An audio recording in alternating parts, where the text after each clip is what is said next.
Hello, I'm so happy to see you. I am happy to see you as well. Happy Friday. Happy Friday to you. This has been a very trying week. Yes. Yeah, it's been a Yeah, long yeah. one. It Yeah. just crawls towards the end of the winter, you know. It's just like, is spring coming? Yeah, and for us, it's the opposite of that because winter is like our only really good time of year to me. So once it starts getting warmer, I get depressed. There's always like a transitional thing where you're like, I'm used to it being like this, and now it's starting to change, and Yeah. wanting to catch up with it and getting used to it again. Yeah. But So I want to start off by saying how absolutely beautiful you are, and I love your background and all your beautiful plants, and I love your red walls, and it's just beautiful. thanks. The rest of the house is kind of a disaster because we were doing our kitchen right now. Oh, that's cool though. But this is like the nicest corner, so figure out. It's beautiful. Thank you. Thank you. All of these plants, this is all my husband's doing. Like, I have a magenta thumb. I cannot keep plants alive to save my life. So it's nice Yeah. that you can do all of that stuff. The That rest of isn't. the house is covered with plants too. It's like a jungle. That's awesome. My mom's like that. Like I always say my mom could stick a pencil in the ground and it would grow. I don't really have that gene. But I think part of it is because we live in the desert, and I grew up in Ohio, so I understand how to grow things in Ohio. I don't really quite get the desert. Yeah. And we never had indoor plants for a long time because we had cats, and the cats always were just getting into them and whatever. So I don't know. I'm slowly trying to get into that, though, because I love plants, and I think they add so much beauty and all that good stuff. So I don't know. We'll see. It's like the best decorating elements ever. Just some plants. Yeah. Like, I It's don't so know if you beautiful. can check out this bad boy right behind me. Can you see? Yeah, I The can. Schiflura's like 8 feet tall. It's giant. That's beautiful. Yeah. Yeah. Moving it's kind of, we'll put it outside in the summertime to get like some sun and rain and everything. Yeah. Just sort of, it weighs like 1,000,000 pounds. Yeah, that's super cool though. It's a two-person job. And I think that's a jade plant back there. Yeah, I think that's a jade. I have a one is, but I don't know either. They're all cool. They're all cool. I love them. We just planted a bunch of seeds. I don't know how much you had see my pictures or whatever, but we just had caterpillars, and we bought these kits off of Amazon where they send you caterpillars, and then they turn to pupas, and then they hatch and whatever. So we went through this whole process, and we decided we wanted to get some butterfly-friendly plants outside to help the environment and all that stuff. So we just planted a whole bunch of like zinnias and what is that thing, milkweed? Yeah. So we're slowly trying to figure this planting thing out here. I'm trying to look for like stuff that really you can't kill it because of the heat and the sun, and there's no water ever, so or rain rather. So we'll see what happens. I'm hoping. So far they're doing great. Like the seeds all sprouted up real quick, and I hope we have zinnia flowers here soon. But anyway, yeah. So that's my. Oh, we also planted a bunch of cypress. Ooh, pretty. Yeah, Mike took on this project. We wanted to plant some cypress, and so like probably fall, he bought cypress seeds, and we read about how to like put them in the refrigerator and do all the stuff to get them prepared to put into dirt. And now they're about this high, and they're just these little tiny green little cypress sprigs. And we're trying to grow palms too, but so far we haven't had any luck sprouting any palm seeds. But it's funny because you'll just be walking outside and you'll see palms coming up through cracks in the street and whatever, and we're like purposely trying to grow them, and we can't get them to do anything, but fingers crossed. But the cypress are so cute. They're like little tiny baby trees. Yeah, so cute. Very cool. Yeah, I think this might be, I'm not 100% sure, this guy over here. Okay. I think that might be some sort of related to cypress. It might be. Yeah, I don't know. I don't know either. But it's pretty. It's pretty, whatever it is. Yeah, I've been happy because the past couple of days the crocuses are starting to bloom. Oh, yeah. And that's when it's just like, oh God, spring is really coming. Yeah, I do miss that. I miss like the daffodils and the hyacinth and the crocus and all those. Yeah, I miss the spring flowers in Ohio too. Because you're in Grand Rapids, correct? Yep. Yeah, that's where Mike grew up, in Grand Rapids. I heard that. Yeah. It's one of those things where it's like people talk about like, oh, did you know that so-and-so is from Grand Rapids? And it's like, oh, no. Yeah. I'm from here originally. I moved here like 5 years ago. Okay. I'm from Midland originally. Okay. It's a cool city. I think it's his family's all still there. So we go up. We haven't been in a while, but we go up and occasionally hang out in Grand Rapids. It's a pretty cool city. Mm-hmm. It is. And it's Van Portfleet, right? Yeah. That's a very Dutch name. There's a lot of great Dutch names around here. That's one of the things I noticed when I first moved out here. I was just like, everybody's name is like Vander, Van. Yeah, yeah, for sure. Yeah. Yeah. It's funny though, because we did our DNA a couple years ago, and he was expecting like Dutch to be really high on his list, and it wasn't. Oh, so really? that was kind of interesting. He was more Swedish. But yeah, that was interesting. We were expecting it to be like, top on the list, but everybody up there is Dutch and mixed in with everybody else. So I don't know, whatever. And his name's actually sort of an Americanized version of the original name. You know how a lot of people, when they came over here, they sort of changed spelling. Yeah. Yeah. I think that's what happened with my last name was like some crazy something, and they just simplified it to Spiker. So. Yeah. I like my last name. It's kind of It's fun. very cool. Yeah. Your whole name is cool. I hyphenated when I got married. I was like, I don't want to give up my last name. Can we just stick yours on the end? Yeah. It's so punk rock. Yeah. Yeah. Yeah. Like I would think that was like a fake name. Nah. Yeah. That's cool. I'll show you my ID. No need. I trust you. So how do you pronounce your first name? Elisa. That's what I thought, but I wasn't sure. But if it's anything vaguely like that, I'll answer to it. That's how I am. I had a boss call me Eliza for like 3 years, and I was just like, yeah, that's good enough. If it's right on the paychecks, then call me whatever you want, Yeah. But I'm kind of the same way, because I got a lot of Tara. Nobody ever knows, if it's Tara or Tara or whatever. I don't correct people anymore. I used to, like, when I was younger, it would make me really mad. Like when I was, in elementary school, it's Tara! Now I'm just like, whatever. As long as you're not calling me a hoe, I don't know, whatever. Don't call me a libtard. Yeah, exactly. Oh my gosh. It's been a while since I got one of those, though. Yeah. Yeah, just like a Yeah, people have chilled. They have, and that's a good thing. I know. I was just telling a friend yesterday, it's like, I don't even care about the news anymore. Like, I'm not interested in it at all. Mm-hmm. And it's such a refreshing thing to be able to go back to a life of just casually caring what's going on. And you're not like, what happened now? It's just kind of, it's so nice not to care about it anymore. It is. Very refreshing to just have it be boring again. Yes, exactly.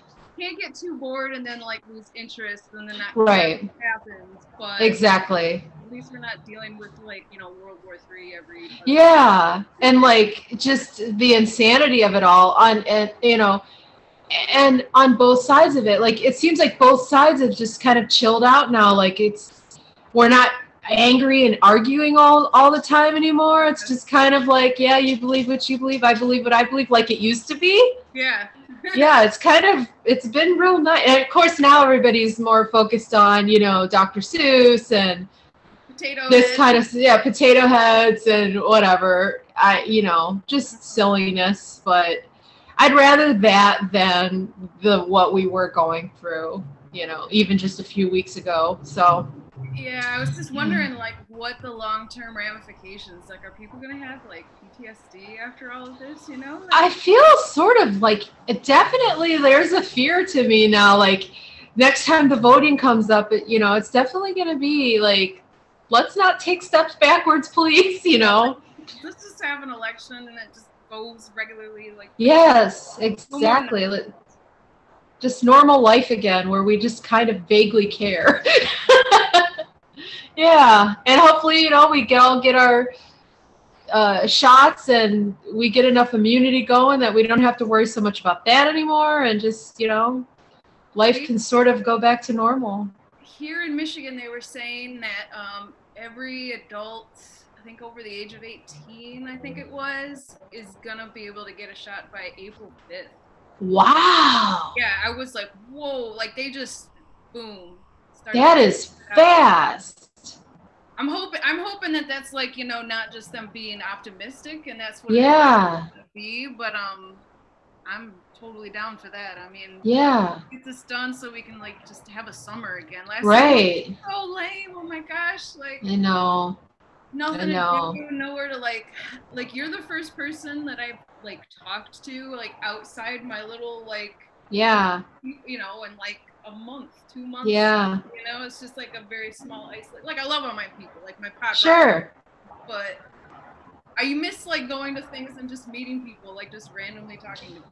You know? So it's just like, the plague, stay away, you know. So I know, and you know, it's so hot here in the summer, and we have a community pool, and we just never went because it's a small pool anyways, and you can't maintain distance that well in a pool, and so our poor kid was just like stuck in the house all the time, and just, you know, we're so looking forward to fall because it'll be fine to go back to school in the fall at that point, because all the teachers and stuff have gotten vaccinated out here, and Mike's already fully vaccinated, and I'll get it whenever I can get it, which I'm suspecting to be soon also, because I think they said here, I want to say by May.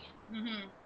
So that's also pretty soon. So we'll all be good to go by the fall, and he can go back to school and get out of the house and be with other children again, you know, and not have to be around boring mom and dad 24/7.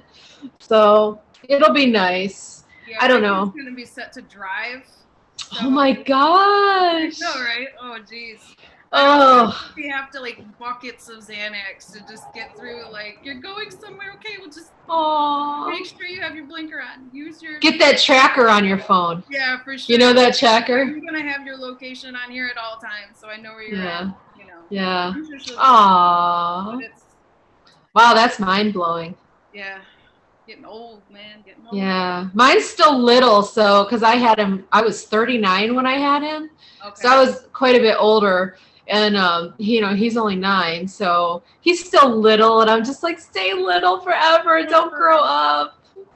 I look at pictures of Anwen and I just like cry sometimes. I'm all like, where did you go? Oh. You're right here, but you're not, you know. It's so different. It's so different.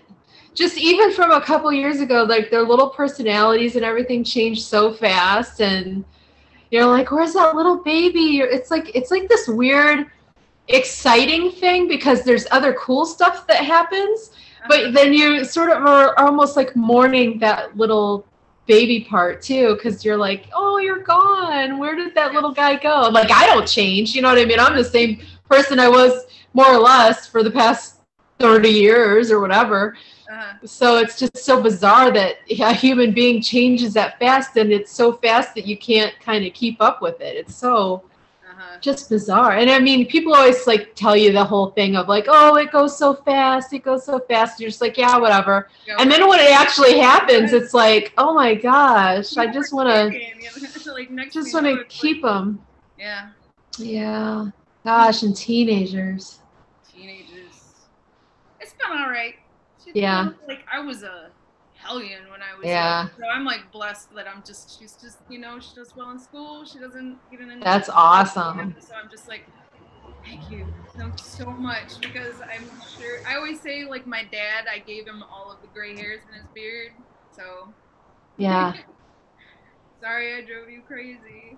I know, as an adult you're like, wow, I was a real asshole. I judged you very harshly. I'm sorry. Yeah. I guess that's part of it. And I try to keep that in mind too. Like sometimes when I hear my voice, I feel like some days I'm sure you feel this way. Like it feels like all you're doing is nagging all day long. Like, do this, do that. Why are you doing this? And I just sit there and I'm like, oh, I hate myself so hard right now. But like you have to, like you can't just let them just do whatever they want, you know? Yeah. But I'm like, I hate myself so bad right now. And then in retrospect, I'm like, I wish my mom would have ridden me harder because it would have been, you know, that's a whole nother thing. But yeah, like my mom was so like, didn't require anything of me at all. Mm-hmm. And so it was hard for me to like require things of myself as I got older. You know, now I'm like, I'm fine. But that like age from 20 to 30, it took a lot of settling into having to be responsible and, you know, yeah. Trying to adult. Right, like, right. It was not easy. Not easy. I remember my dad said, he's just like, okay, so we're pushing you out of the nest. Can you fly? It's like, oh. I'm trying. Aww. Just now doing better, you know what I mean? Like, just now got my shit together, like, mid-30s, you know what I'm saying? Yeah. Like, just now getting the hang of the whole thing. Yeah. Yeah, I feel like you figure it out and then you're just like, okay, this sucks. I want to be a kid again. Go ahead. Pick up a hobby like skydiving or something like podcast. No, it's gotta be something cheesy like you get like a really fancy car and yeah. Get myself a Corvette or something. Yeah. Me and all my piles of money I got laying around. Tons. Yeah. It's hidden. I know it's hidden. Yeah. How funny. Yeah. So tell me about your beautiful designs. Oh, living the dream, man. Like just making beautiful stuff, like getting an idea and making it, you know. That's so cool. Kind of just stumbled into like using recycled materials and whatnot, you know, and I like the challenge that they present because you have like limited amounts of, you know, a material, you know, or something. Right. I only have like 40 inches of this, like what can I do with it? But I just love fabric and old textiles. Old lace is like crack to me, dude. I buy it on eBay, like I'm just scouring eBay for like little treasures all the time, you know. And it's so cool. Estate sales have been really lame lately, like the entire past year. Yeah. They've either just been canceled or like they're just lame. There hasn't been, I think in the past year I've gone to maybe 5 estate sales, which is like ridiculous for me. Like it used to be 5 every couple weeks kind of thing, you know, a couple a week at least. But and how fun. Oh, it's real fun. It's just like I always felt like it would be a fun like reality TV show to do. For sure. GoPro, like for the super hype, like some of them aren't that hype, but like sometimes there'll be like 100 people waiting outside to get in and they all want a certain thing, you know. Oh, cool. Some like pretty awesome brawls, you know, like people just like no way. That's what I was saying, like it would be really interesting. One of the first big ones I went to when I moved out here, like some woman was walking by with like a wrought iron gate and like this guy walked up to her and just ripped it out of her hands and was like, that's mine. And like it just turned into this whole thing and then she started crying. Oh my gosh. And I'm like, is that what it's like out here? Like these people are cutthroat. Like I don't want to cross anybody out here. Like I'll get shanked. That is wild. It is fun though. It's fun. So yeah. You gotta get there like way early because like you know it's gonna be hype and you know there's really good stuff and like sometimes there'll be people that wait outside those things for like days. Oh my gosh. In their car for days, like so, you know, but they're always like super interesting people, like people that are that diehard about what they collect or what they do. Like they're always really interesting. You can learn a lot of things. That's really it. Like I had no idea. Yeah, check it out. Like just check. You can go to estatesales.net Okay. And put in your zip code, and it'll just pop up. Like all the sales that are around your area will pop up, and just look through. And they always post like pictures of what's inside there. And you just wow. There's probably some good ones out here too, like over in Scottsdale and sort of there's some pretty fancy areas around here. So there's probably some interesting stuff.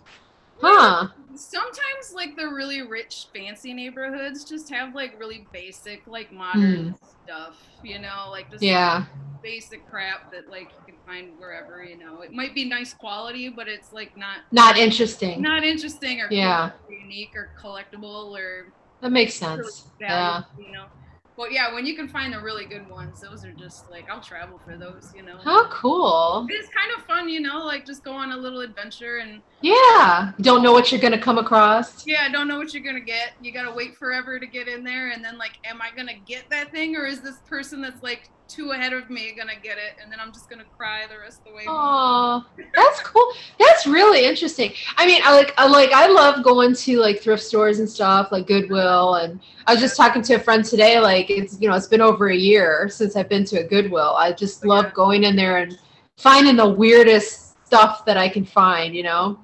but there's tons of like antique malls out here and stuff like that.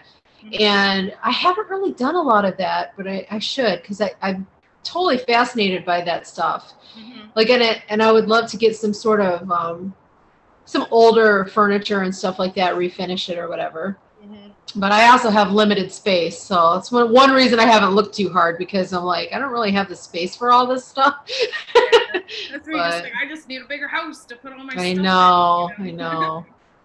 Yeah, that would be nice. It's like reupholstering old furniture, because like you can come across like beautiful old stuff, but it's just covered in cat piss. Yeah, right. So you can get it for like $40, but like getting it recovered, somewhere it's gonna cost you hundreds and hundreds of dollars. Right.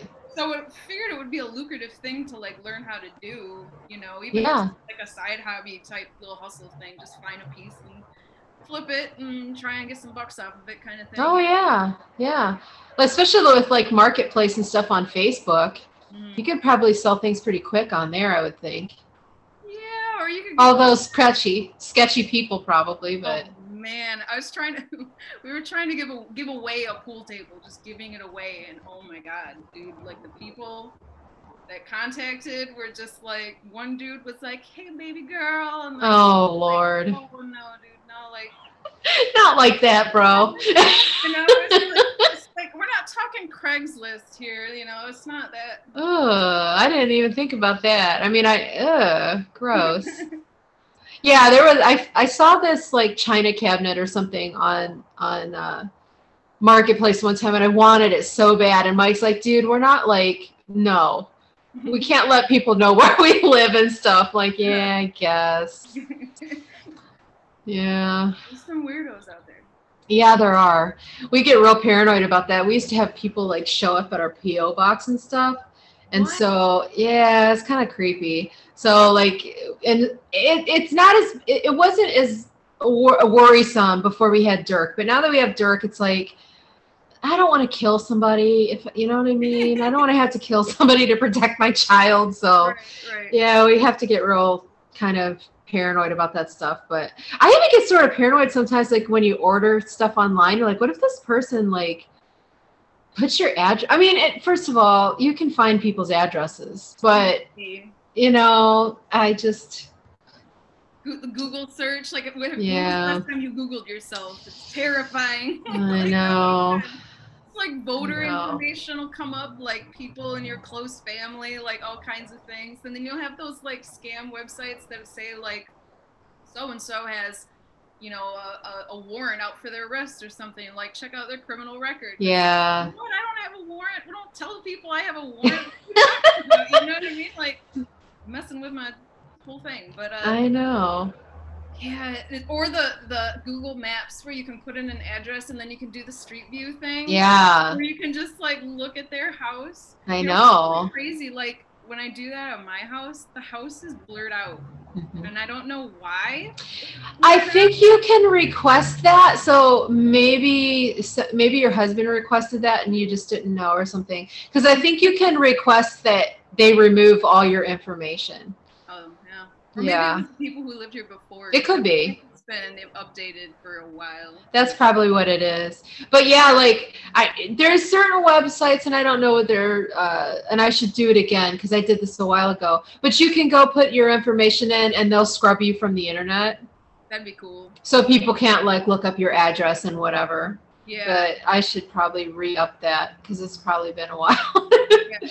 But yeah, it's creepy. It's like if professionally I could leave my name up there because obviously I want people right. to find, you know, yeah. but I don't want them to find my address. Or yeah, it's your personal information, like your address and stuff like that. It's not, you know, like your Facebook profile or whatever. Although you could probably pay to have somebody do that too, but.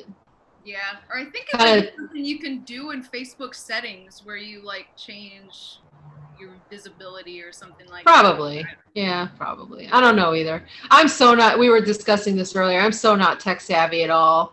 Like everything I do is like half-assed in like the wrong way.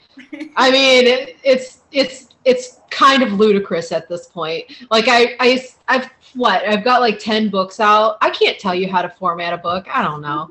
I just like whatever. Yeah. There's other people that know how to do that. Exactly. I like writing stories. I didn't like start writing stories to like learn how to format a book. Like that's whatever. So, but it is funny. Like I just don't have that. I like the fun parts of stuff. I hate the other parts of it, and so I put it off and put it off and put it off as like long as I possibly can. Like even this whole podcast thing, when I decided to do it, I was like, it's going to be the most basic. I don't care about sound quality. I don't care about editing. People can say whatever they want, whatever. And then the more I get into it, I'm like, that really sounds bad. Like, why would you want to sit and listen to that when it's like cutting out and like the quality of the, you know. So I'm slowly trying to figure things out. Like this week I've got headphones on and like a microphone thing. We'll see how it works out. I hope it sounds better than some of my previous ones, but like it's a trial and error thing. Yeah. But like I don't like having to learn technical stuff. Like even with recording music, like Mike is like a freaking guru with all of our equipment and stuff. Whenever it's my turn to go do something, I'm just like pressing buttons. It's just, you know, ridiculous. And I've forgotten how to do everything too, because I used to record solo stuff, so I knew the equipment better. It's been so long now that I'm just like, how do you turn the volume up? So ridiculous. Yeah. I have some friends that do, like, they mix music and they have the whole, like, all the switches and all the buttons. And I'm like, how do you even know? Where do you even start? Like, where do you even start to familiarize yourself with this, you know? Well, and it's funny because we don't have all of that. Like, literally, we're recording an album right now, and it's so ridiculous. First of all, we have this old-ass Dell computer, laptop computer, that, like, the equipment, like, shorts out all the time. Like, it just doesn't work sometimes. And Mike has it sitting on the end of our bed, and then his guitar will be sitting, like, on the side of the bed beside of it, or like whatever equipment he happens to be working at. It's so ridiculous. And like we just put our mic stand. We don't have a pop guard. We don't have anything.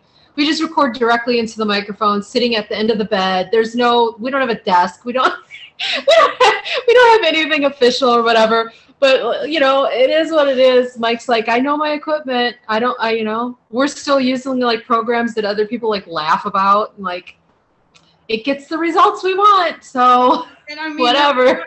In 5 years, it'll be like the cool, like niche, like like they get nostalgic about it. You know? Yeah. You get the old stuff again because it sounded better. You know? That would be funny. Oh, everybody's going back to Acid 4.0. That'd be hilarious.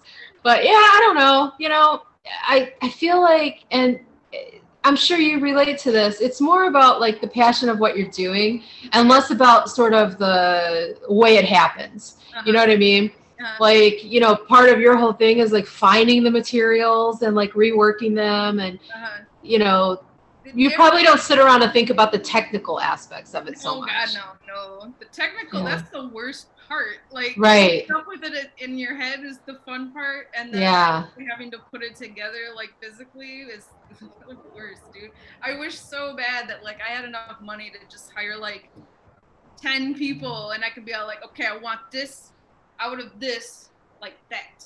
Yeah. You know, like go do Yeah. that, you know, come and check and see, you know, but like actually having to like, oh, okay, so this shape's gotta look like this, and I've got like 50 inches of it, and it needs to be, you know, it's like, well, Yeah. so it's more fun doing it that way, I think, than just going and buying like 5 yards of fabric or whatever, and just Yeah. like, this is what I need for this project. It's just like, well, this is what I have, and this is what I can do with it, so make it work. And That's it's like cool. the challenge of it is what keeps it interesting, you know. Yeah. Just, Yeah, like putting a puzzle together almost. kind of, yeah. And then it's just like just seeing what works and what fabrics go together and colors and stuff. Like those tops that I made this week, like like the pink robe thing, and then like those two tops that have the muka tops, you know, like those pieces of fabric. It's just like there's that embroidery only on like the pieces are only like this, you know. So how do you make it do a whole thing and go around you, you know? Yeah. And not be like, and this is a lot of people ask me, they're all like, can you do like bigger sizes, because everything is so small? And I'm like, I don't have any more of it. Like I'm trying to get as much of it as I can to make it a wearable size, you know. Yeah.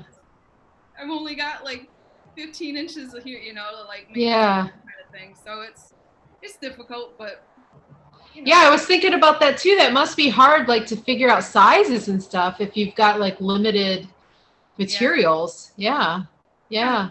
Add as much as you can and like just figure it out the way, you know, as best Yeah. you can. Yeah. It's interesting. That's cool. Like, do you get a lot of people asking you to specifically create stuff for them? Yeah, like I'll get people to send me pictures and, you know, can you make this? Like how close can you get to this? And I'm all like, you know, I can get pretty close to it, you know. And then it's just like, okay, well, what's your budget like? Because that's gonna take me like 2 months to make. So right, a lot of money, you know. And that's always good. I always hate.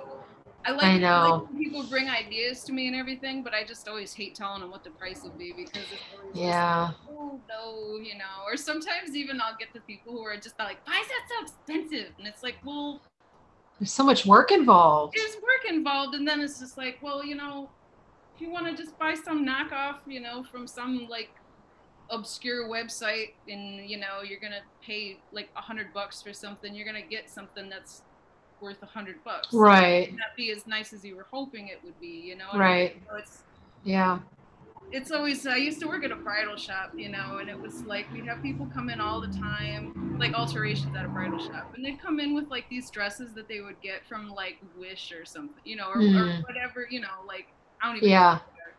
And they're all like, well, I only paid like $40 for it, and it's just unworkable, like just hideous, like the cheapest fabric, like the cheapest everything, you know. And they're like, well, can you help me with this? And I'm like, nah, dude, like you blonde right now.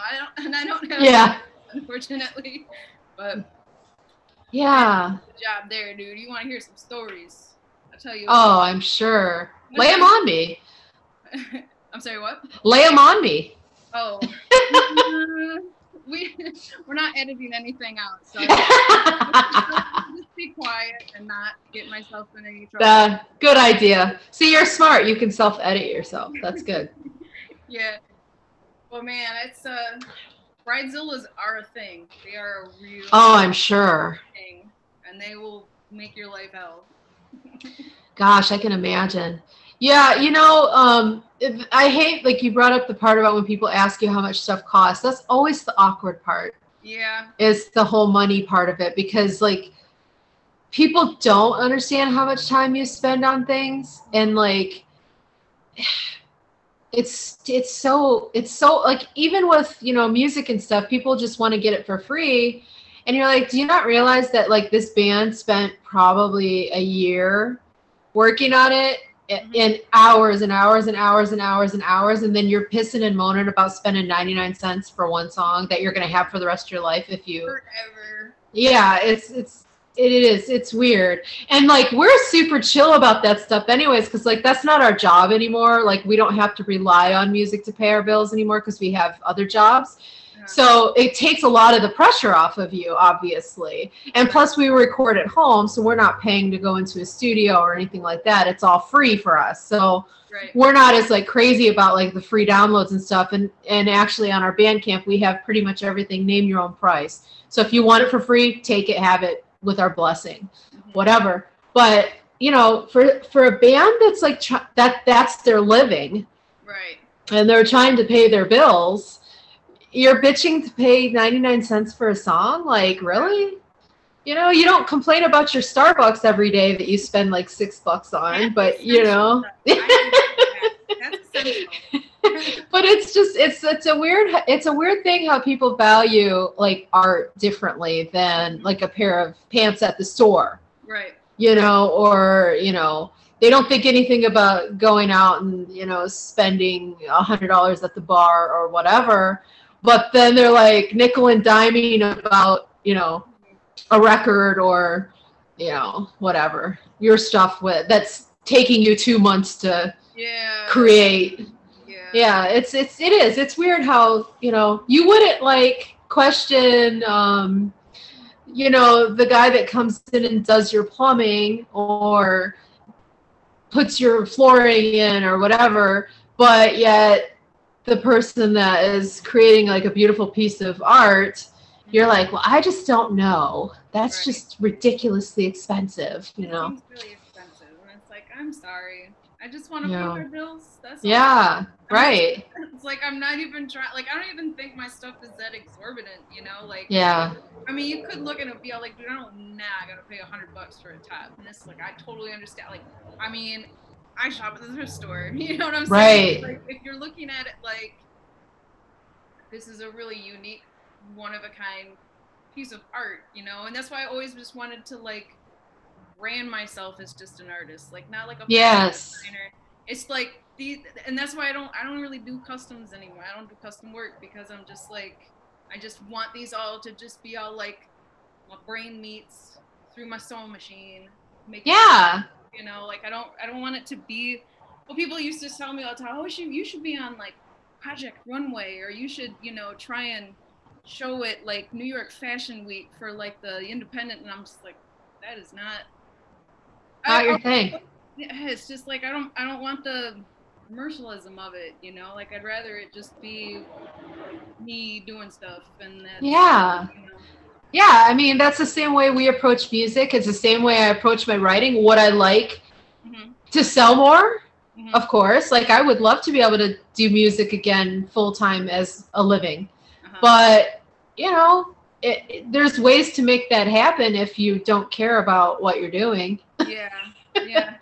Just like your thing, you know, like you could be generic and make it happen.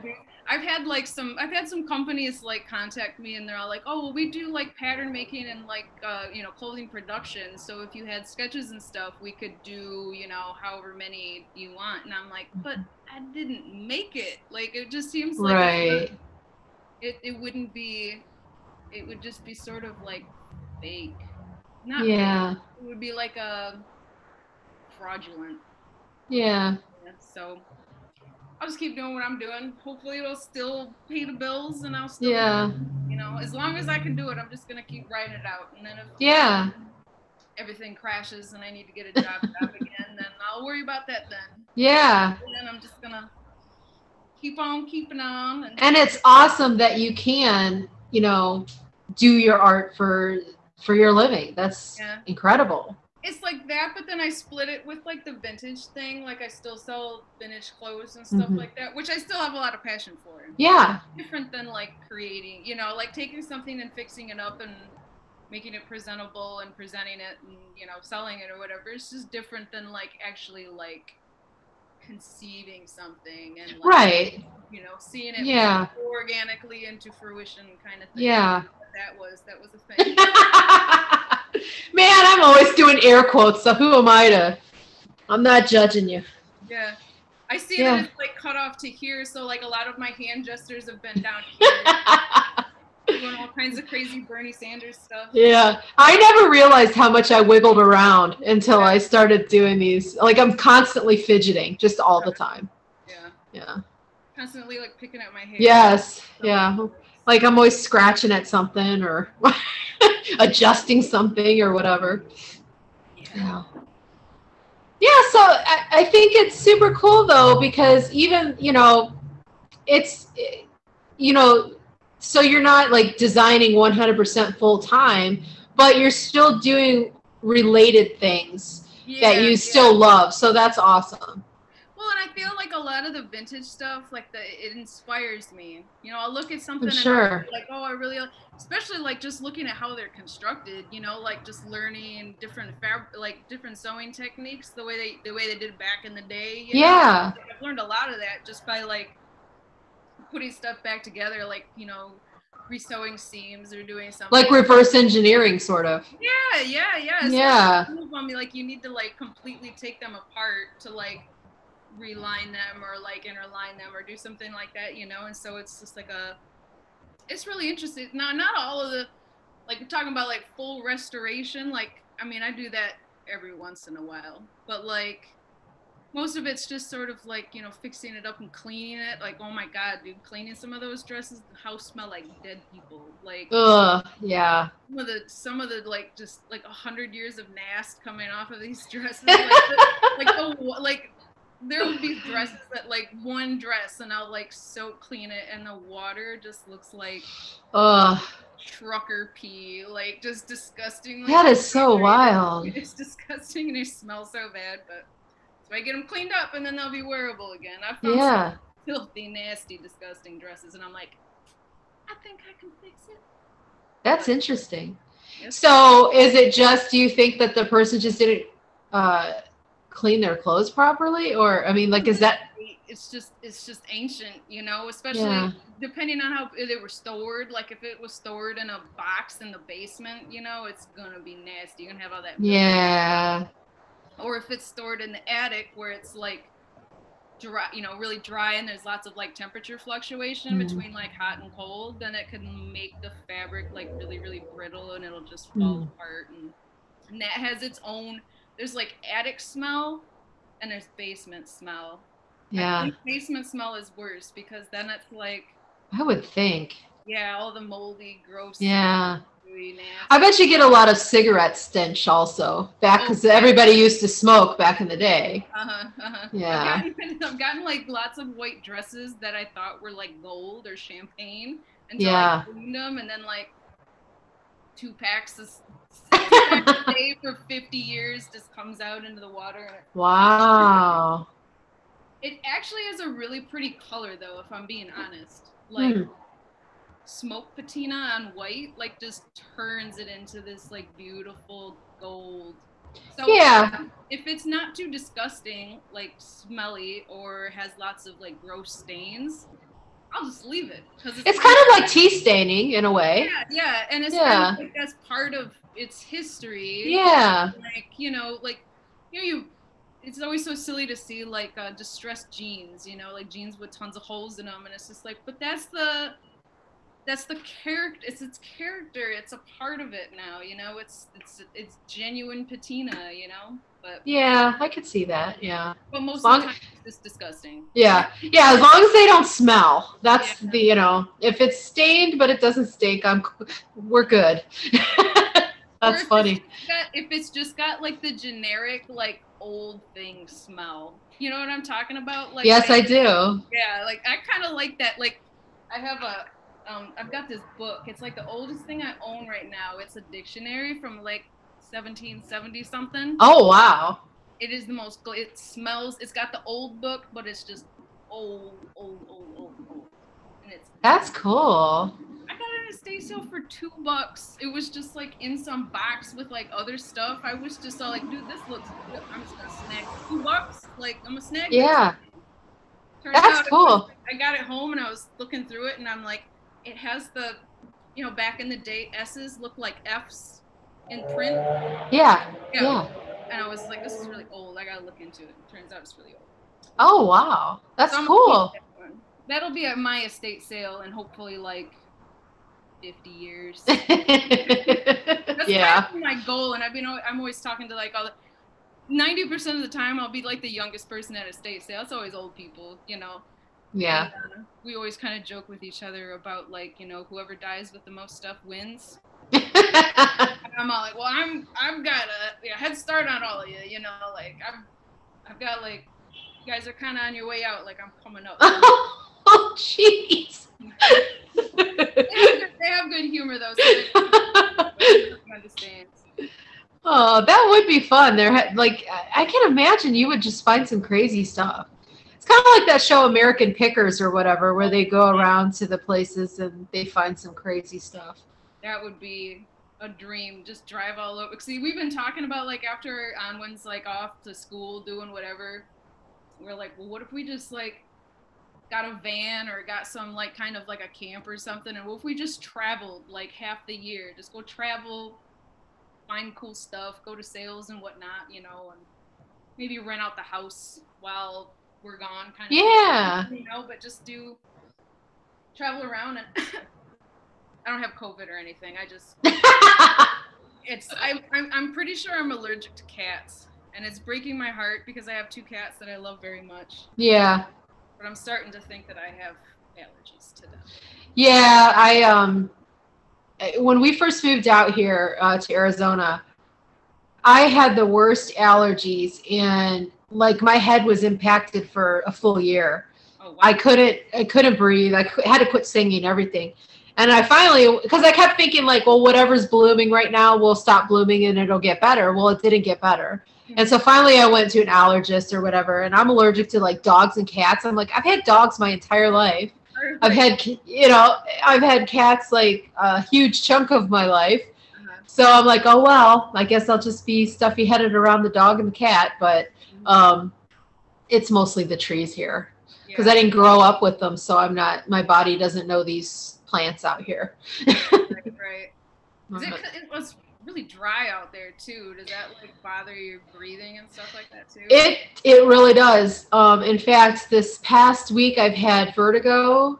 I have it still, but so I'm not trying not to move my head certain directions. I've had vertigo since Tuesday, and I've had a migraine for the last 2 days. Mike had a migraine yesterday. When it gets really, really dry up in your sinus passages, it puts this really weird pressure, and it causes you to get like headaches. Yeah. And even when you use like saline mist or anything like that, like it's not enough to really do anything. And like another thing I find, because there's no humidity, I can't smell stuff very well. Oh. So whenever we go, because we usually go to California once or twice a year because it's only a few hours away. And once I get into California with the humidity, I can like smell everything. I can smell all these trees and plants, and I'm like, oh my gosh, I forget that I can't smell in areas. Like Mike has like weird like Roderick Usher senses, if you know who I'm talking about. Follow the House of Usher. He can hear and smell things that nobody else hears and smells, but they're there because they always pan out that they're there. But he'll always be like, can you smell that? I'm like, can't smell anything. Like, I just can't. Yeah. But then when I go home, like when I go home to Ohio or whatever, and it's humid and I go other places, I'm like, oh, wow, there's this whole world of smells that I don't get in Arizona. Oh, but yes, in answer to make a long story less long, a short story long, I should say.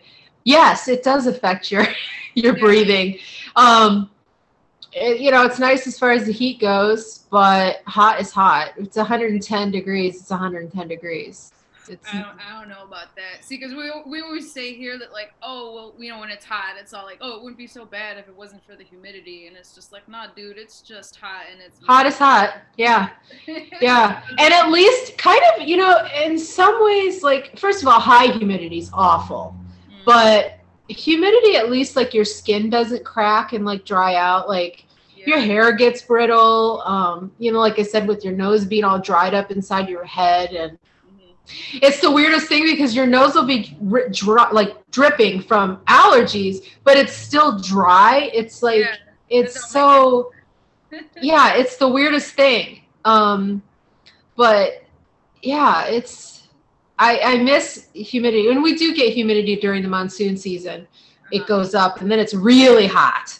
So like June to like mid-July, it'll be over 100 degrees, but it's dry, so it's not as miserable.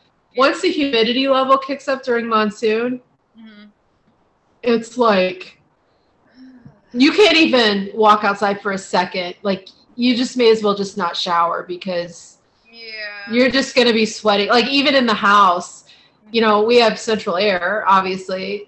The temperature never changes, but just that extra level of humidity, like you do anything in the house and you get sweaty, and like I forget about that from living over there. Where you get out of the shower and you can't dry off, you're just like wet all the time. I get to the point like in the middle of the summer, like I'll just fill up the tub with like this much of water, and then I'll just periodically go in and just rinse off. Yeah, like, you can't, because we don't have air conditioning. We do it all with fans, you know. Brutal. Air conditioning just destroys my nose. I don't know what it is, but it just really bothers my eyes and everything like that. Yeah. So we just stick with the fans, and then sometimes we'll sleep in the basement if it gets real hot, you know. Because I just can't even. That's why I'm just like, you say 110 degrees, and I'm just like. It's brutal. It really is. Yeah. You just kind of like stay in the house. I mean, like the summer here is like your winter there, basically. You just kind of stay in the house most of the time. But the positive here in the heat is that you can still go swimming. Like, you know, my mom will sit there and say, like, swimming at 120 degrees just doesn't even sound like fun. And I'm like, it doesn't sound fun. But then as soon as you get into the water, it's like the heat just goes away. Even though the water is not really cold, it's like you guys would think it would feel like bath water because it's warm, but it's comparatively it's not. So I don't know. Well, we're lucky because we have these big, huge, giant lakes. Like, it's only nice. 40 minutes to Lake Michigan, and nice. It's amazing. It's always got like a great breeze coming straight up. Yeah. It's a nice, nice reprieve because it's always like 10, 15 degrees hotter in the city, and then you go out the wind coming off, and it's I can't wait. I'm telling you, I cannot wait for it to get nice. I mean, it's been like a pretty mild winter, except the last little bit. Like we got walloped pretty hard. Like, early it was early February when it started getting all of the like 9 inches of snow. Yeah. Just like you shovel, and then 2 hours later you got to shovel again, and then you're like, when are you gonna stop? Damn it! Like keep shoveling this, like over 2 days. I definitely don't miss that. Yeah. I kind of like it. It loses its novelty. Like when we were shoveling out our driveway, and then finally the plow came through. Plow comes through and it just like puts a huge pile of snow back at the end. It's like, so you dig it out again. Yeah. And he came back around again and did it again. I'm like, I can't do it. I don't get it. Like I feel like if I could work from home, I wouldn't mind the snow, because if you don't have to go anywhere, it's kind of like the heat here. It's like if you don't have to go anywhere, it's not that big of a deal. Yeah. It's that when you have to, like having to drive in that and having to like scrape your car off and do all that kind of stuff gets real old. Mm-hmm. But if I didn't have to do that, I think I would love it, because I miss clouds. I miss, gray skies. Like here it's just sunny all the time. It's just, that would drive me insane. It is. It's like it's exhausting. Like I don't know, some people love the sun. I'm not one of those people. And it's just, it like actually makes me angry because it's so bright and obnoxious all the time. It's just like you can't even, like Mike always described it, like it's like going outside and you never have a hat on. There's just always this openness and bright, which has its appeal, obviously, like, but it gets old after a while, just like any kind of weather gets old after a while, like some days you're and I think that's why I like Michigan so much, because it's like you have 4 seasons and they all like just mush together, so you never really know what it's gonna do. We just had a warm streak for like a couple of days, got up to like 60 degrees everybody out crazy, you know, got their shorts on and just Yeah. like it's crazy, you know, and now it's like 20 degrees outside. Yeah. You know, so Yeah. Your body gets confused. Yeah. Never really get used to it, but it's better. It keeps you on your toes, you know. Never know what you gotta put on in the morning, a sweater or a tank top or a something, you know. Yeah, and like here, it's so the same all the time that you lose track of even what time of the year it is. It's like, I mean, that sounds ridiculous, but it's true. It's like sometimes you're like, I can't tell if it's spring or fall because nothing changed. Like everything technically looks exactly the same, just sun and, you know, we don't have, you know, the leaves do shed on the trees every so often, but again, it's like multiple times of the year. So I completely lose track of when it is. Yeah. Unless there's like Christmas lights up and it's obvious that it's winter. But other than that, it's just like, okay, well, it's hot 80% of the time. And less hot. I'm hot all the time. Like, it's so funny because Mike and Dirk are always cold. And I'm like sleeping with the windows open, fan blowing on me. And they're always like freezing with the blankets over their head. And I'm just like, I don't know why I live here. It's kind of crazy. But at this point, we're stuck. Yeah, I keep thinking, like, when you're describing where you live and it's always bright and sunny, it makes me think of the neighborhood in Edward Scissorhands, where, like, it's always sunny. Yeah. When you said you were talking about the Christmas lights, it reminded me of that part where he was putting the fake snow on the roof, like that fake patty snow or whatever. People do that. Oh, they. Yeah, for sure. People will put that, like, we don't have the grass so much like that neighborhood. But everything else is kind of the same, and like you know, more of a southwestern architecture. But yeah, like people will put that big cotton batting, like on their gravel and decorate. Yeah, that happens for sure. Yeah, because it doesn't rain or anything too, so you can put things out and you don't have to worry about them getting ruined. You know. Yeah, and it is interesting the differences, like. You know, typically in the Midwest, you put your lights around your house and like in your trees and stuff like that. And people do that here also, obviously. But they'll also put it in the gravel. So like people will have their gravel lit up and it looks really like they'll put like, you know, like blue streaks through it like it's a river and like have the deer there. And like it's just a different mindset out here. It's really interesting the differences in, I guess, culture, how they do things. But so many people move here from the Midwest that they bring their traditions also. So, and like so many people here are so like, they want green stuff so bad that they plant plants that don't belong here. And so it throws off, you know, again, the allergies and, you know, the stuff that they were allergic to there that they say they moved here to get away from, they brought with them and they're still allergic to them. So, and like people wanting to have grass, you know, and it's just like, you have to have winter grass and you have to have summer grass. It's two different kinds of grass. So they have to plant it 2 times a year. And I'm just like, you're wasting all this water and energy. Like, yeah, I was gonna ask about like what the water situation is out there. Like, can you water a yard? Like, what, you know, is it? Yeah, we actually are very good with water here. We're in a drought. We've been in a drought for a while, but we've got plenty of water because I think Phoenix sits over an aquifer. Oh, okay, cool. So I think, yeah, we've never had any kind of like watering restrictions or anything like that. And in fact, I think that we sometimes share water with California somehow. I don't know. Yeah. I might be just making shit up. But I think I remember back a few years ago when they were having some like really bad water issues. The drought, yeah, they were. Yeah.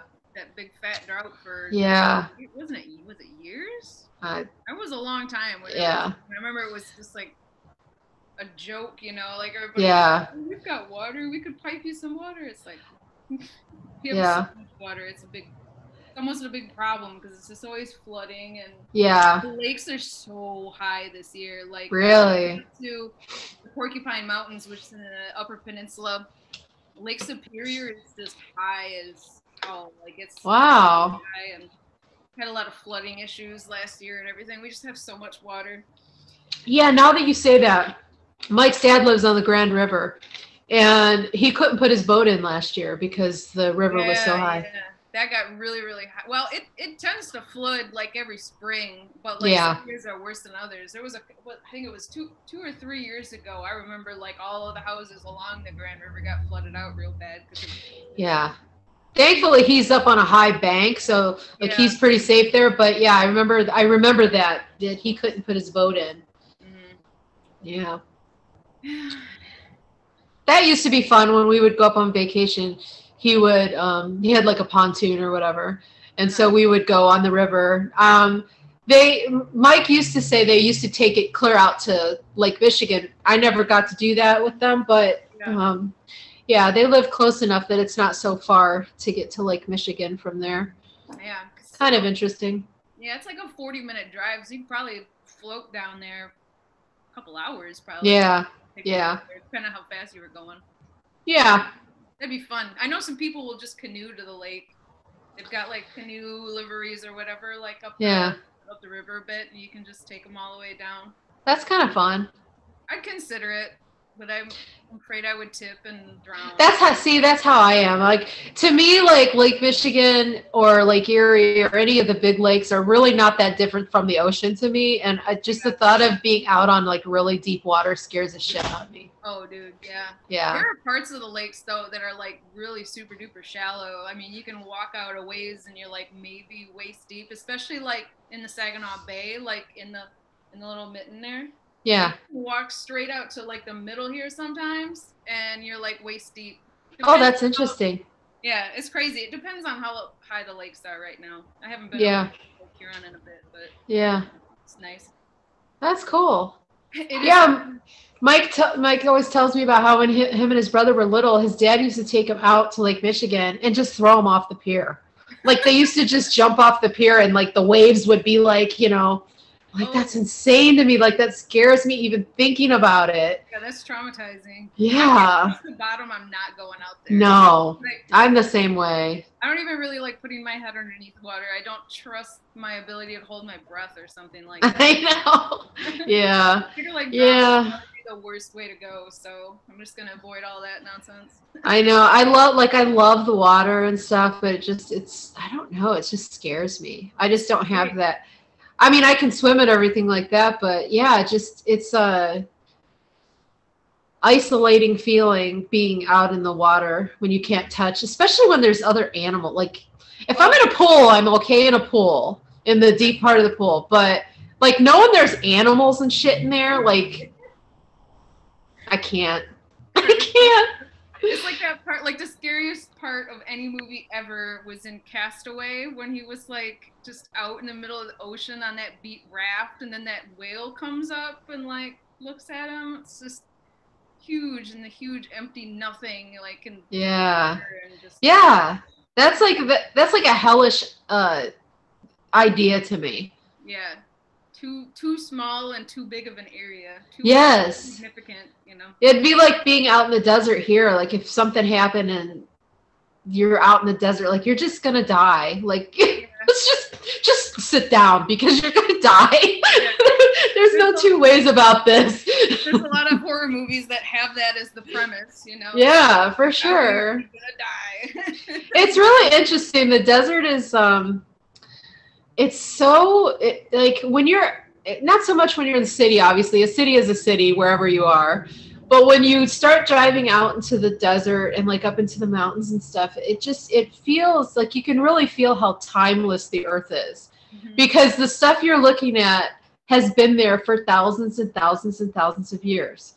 So it's like fascinating to me to think about that, like how there's you're driving out in the middle of nowhere, there's a boulder sitting there that's been there for God knows how long, and it's been sitting there that entire time, and what all it's experienced and seen, and that's just fascinating. Like sometimes you're out walking in the desert and you'll see seashells. Where the fuck did that come from? Exactly, yeah. Like from way back when this used to be an ocean. Like that's fascinating to me. Yeah. It's just really obvious. Yeah. Up by how timeless it is. Charlevoix and Traverse City, you can find that. Well, they're called like Petoskey stones or Charlevoix stones that are like these really cool stones that are like old coral from like millions of years ago when Yeah. they were in here, and it's just like, where the hell?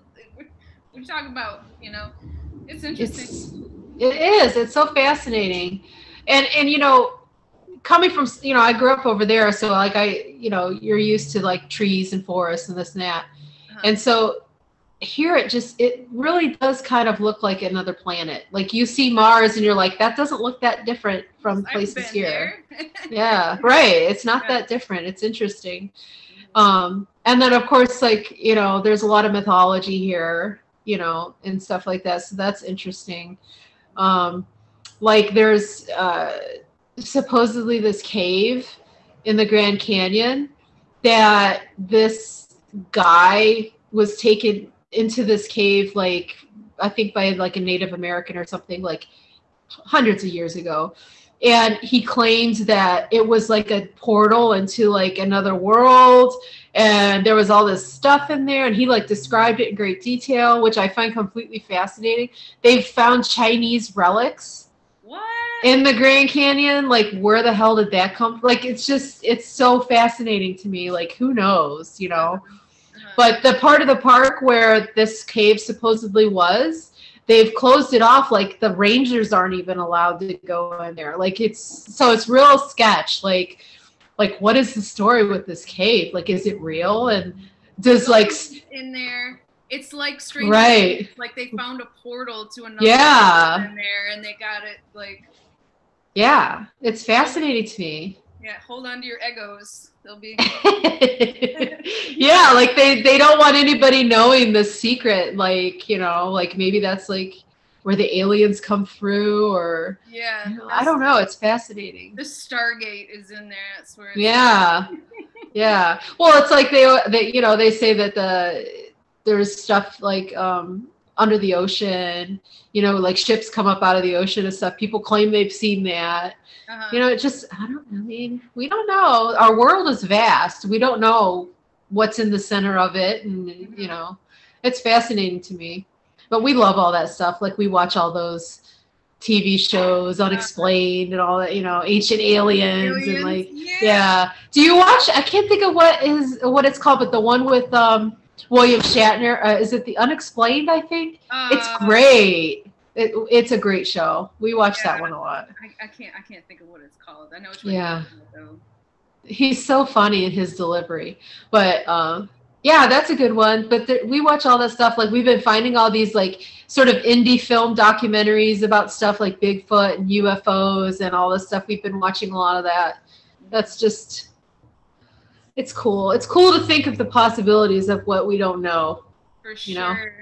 I was watching Contact the other day. It's like one of my favorites. Every time it's like I see it's on Netflix or it's free on YouTube or whatever, I'm like, I have to watch that again. Can you imagine, like, how would the world change if, like, we heard? I don't know. If it was just like there's life somewhere else, like would just like self-explode or say, you know, it would just like, my head would explode and I'd be like, I don't know. It'll happen in my lifetime. Yeah, I have mixed feelings about it, because if they're good aliens, then I'm cool with it. Like, please come fix our world. Like, help us. For sure. But if they're not, we're powerless to, you know what I mean? Unless it's like a World of Worlds thing where, you know, they can't handle our bacteria or something like that. But that's another thing. When we went to see that, of course, I had seen the original War of the Worlds, but when we saw that, we went to the theater, the Tom Cruise one, and that was just terrifying to me. I don't know, for some reason I could just put myself in that situation, and I realized at one point that, like, I was white knuckling the seat.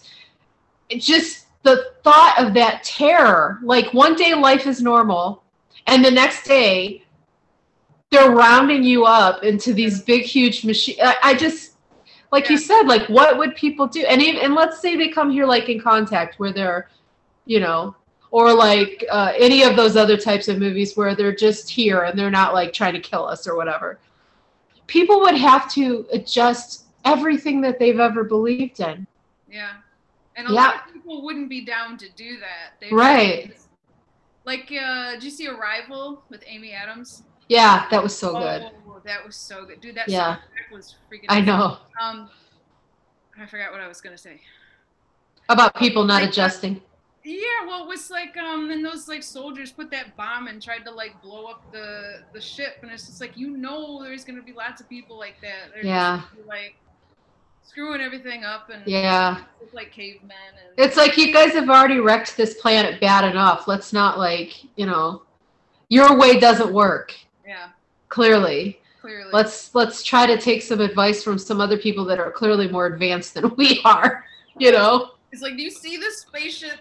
Right. What do you think you're going to do? Yeah, what are you going to do? I don't think, like, shooting a gun at it is going to do anything. Right, right. Yeah, that's what always cracks me up about any of those kind of movies. They seem like people's first reaction is always, you know, shoot at it. And it's like,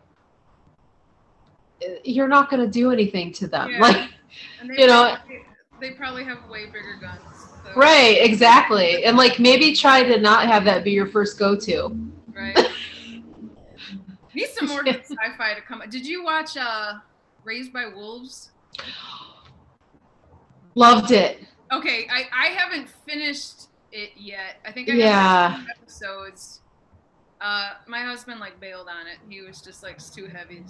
It's very heavy. It's very heavy sci-fi. It started out really, really good, but then it kind of lost him, and I'm like, I gotta finish watching it. It was freaking oh my god, it was Ridley Scott, right? Yeah. It's so good, and like to me, it wasn't even just the sci-fi aspects of it. It was just all the like the interplay between mother and father and like the dynamics of their relationship, and then the relationship with each of the children, and like the whole thing with Travis Fimmel. I can't remember his character's name, but like how he starts off as an atheist and then he starts morphing to the other side, and then he gets sort of crazy about it, and is it real? Like, what is he going through? Something actually real, or is it all? And it's so good.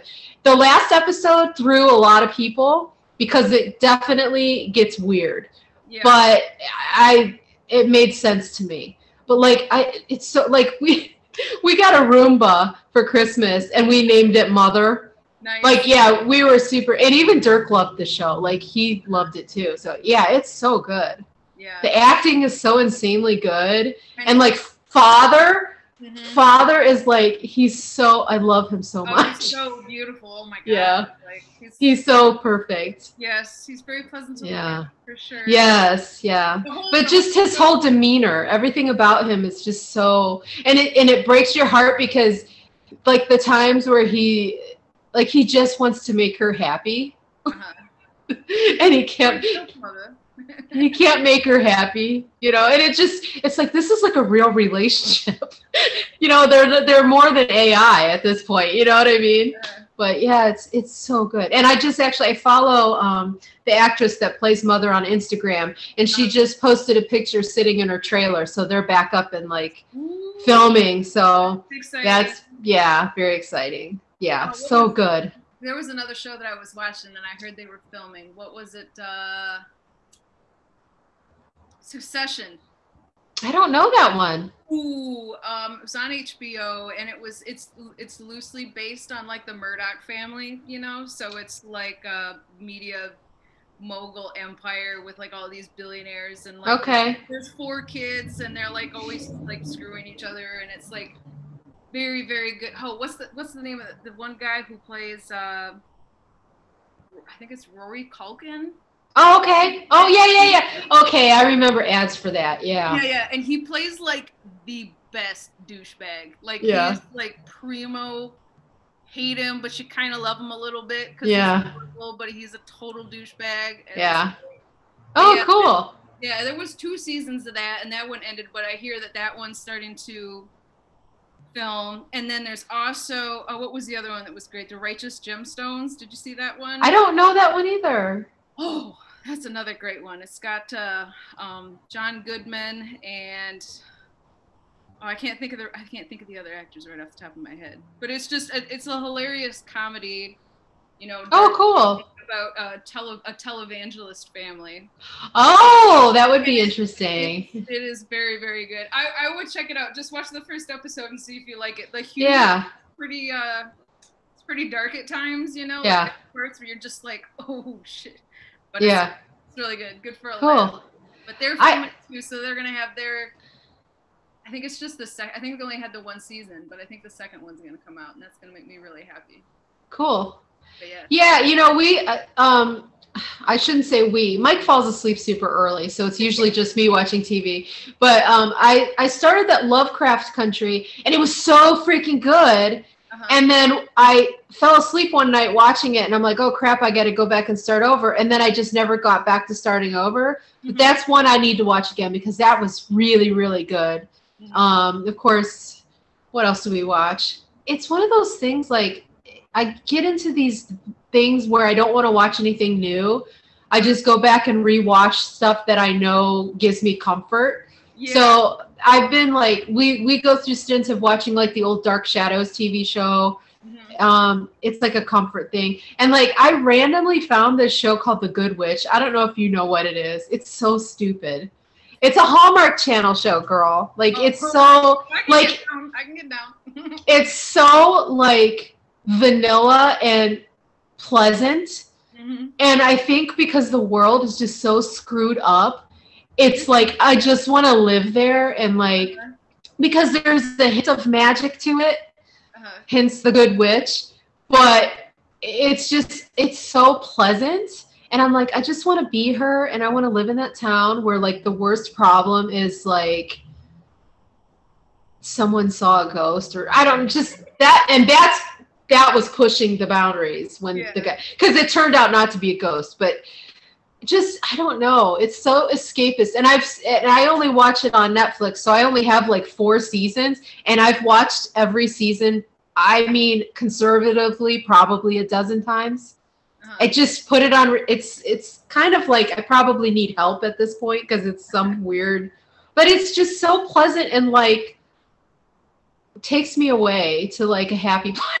If it gives you joy, then it gives you joy. Exactly. So I try not to look. It's just a great mystery how I like this show because normally we like everything dark and heavy and like. Yeah. Like we don't watch comedies. It's always like some heavy sci-fi or, you know, this kind of stuff. And then The Good Witch. It makes no sense. Yeah. And we're super stoked about I guess you got to have the balance, I guess. But Mike is so funny because he only kind of watches like science-y stuff. Yeah. You know, so it'll be like, or like history type stuff. So his stuff is all serious. And then I'm over here watching this just ridiculous, stupid crap. But yeah, we're super stoked about that Justice League thing coming out next week, though. Can't wait for that. Super stoked about that because we're also into that all that stuff. Oh, so I'm completely ignorant of all of it. Yeah. No, is that Marvel or is that DC? That's DC. Yeah, okay. This is DC. So what happened? I'll give you a short rundown because it's of no interest to anybody but me. But what happened was when the Justice League movie came out a couple years ago, it was awful. And what happened was the director Zack Snyder's daughter had killed herself. Okay, so he couldn't handle it, and like him and his wife, who are a team, backed away. And they brought Joss Whedon in from Buffy, and basically he destroyed the film. The film was super serious, like the tone of it was very serious, and then Joss Whedon came in and kind of made it like throw in jokes and whatever. Yeah. And so there was this whole online campaign of the fans saying, we want the Zack Snyder cut. And they got enough momentum that HBO was like, okay, we're going to back this. So he came back and restored all of his original footage, and like every single frame that Joss Whedon did, he threw out. And they even did some like refilming, you know. So it ends up being like 4 hours long. This movie's going to be like 4. So I'm like so stoked because I know it's going to have like so much dark stuff in it, and like that's what I love. Like I I mean, I like all superhero movies just because they are what they are, and I accept them for what they are. But if they're dark and gritty, that's like my wheel. Like the Joker, that movie with Joaquin Phoenix was just like utter perfection to me.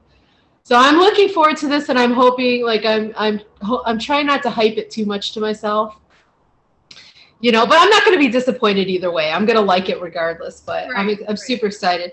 But I just like with the internet and stuff, people wreck everything. Like they always got to be negative about everything. And so I don't post tons about stuff I like because somebody's always got to go, yeah, but that's stupid. And this is why this is better and blah, blah, blah. And I'm like, I'm just not interested in arguing about stuff I like.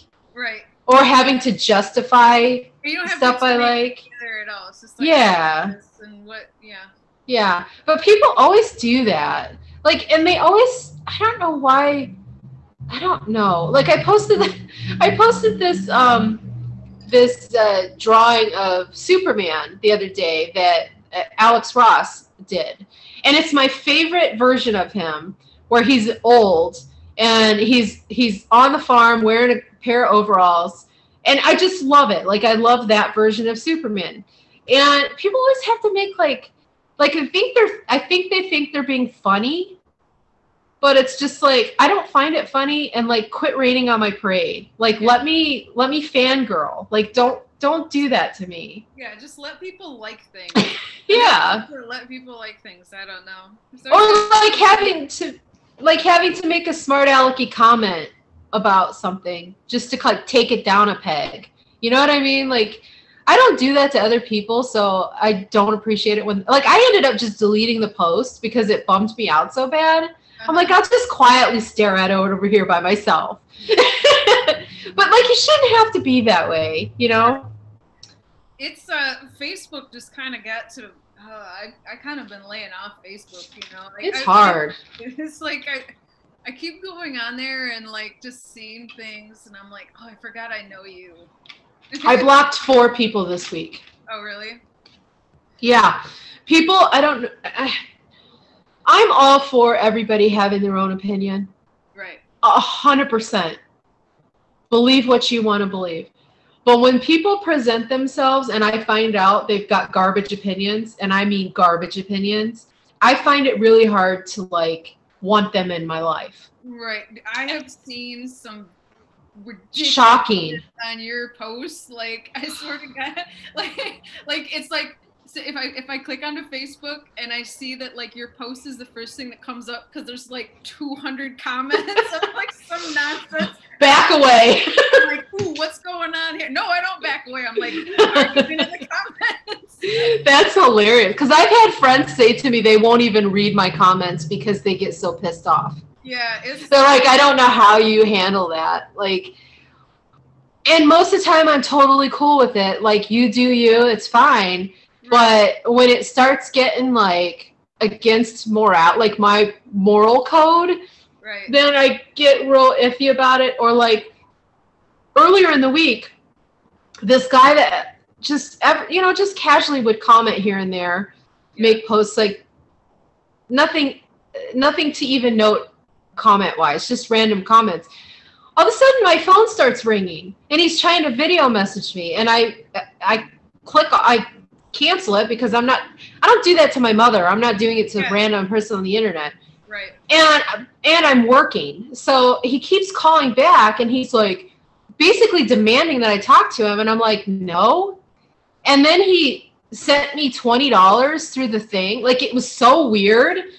And I kept like, he was drunk and it was like 9 o'clock in the morning or something. And I'm like, you're going to regret, like, I was trying to be cool. I'm like, you're going to regret this later that you're doing this. And like, I tried to like, dude, just back away and we'll be cool. Like, let it go now and it's fine. But he wouldn't. And then he started getting like, you're just a stupid girl that makes dumb faces and blah. And I'm just like, all right, block. But I tried all day for 2 days to be able to return that $20 to him, because he sent it through the Facebook app. Thing, yeah. PayPal won't return it and Facebook won't return it because it went directly to PayPal. You know what it is? It's asshole tax. That's what everyone tells me. It's an idiot fee. Yeah, but I'm just like so aggravated. This. I had to deal with your stupid ass. So like, I should charge him extra because I was dealing with PayPal and Facebook all day trying to get it fixed. But and then just other people I never used to ever block anybody. Like, people would be blatantly abusive and I would just like, whatever, let it go. But now I'm just like, if you even slightly rub me the wrong way, I'm just done. Like, my own brother blocked me on Facebook. How do I care about some random person I'm never going to meet? You know what I mean? Right. My own family don't like me, so whatever. Like I said, I've been like I think I look at Facebook, like I like checking it in the morning because then I look at my memories. Like, that is a highlight of my day. I like seeing especially cute little kid pictures of my kids back in the day, you know what I mean? So it's like I'll do that, and then I usually check it like later in the afternoon, but I've drastically cut down my Facebook use because it's like it was just kind of making me like, I hate to say it, but it was making me like hate people. You know? I know, and especially like check your local newspapers. Oh my god, dude, that is just the dregs, you know. Yeah, like, yes. Shit you ever. And there was times where I'm like looking at that and I'm like, these can't be real people. Like, I know. This has got to be like these trolling or like these Russian bots, you know, like it's got to be, this can't be real, you know.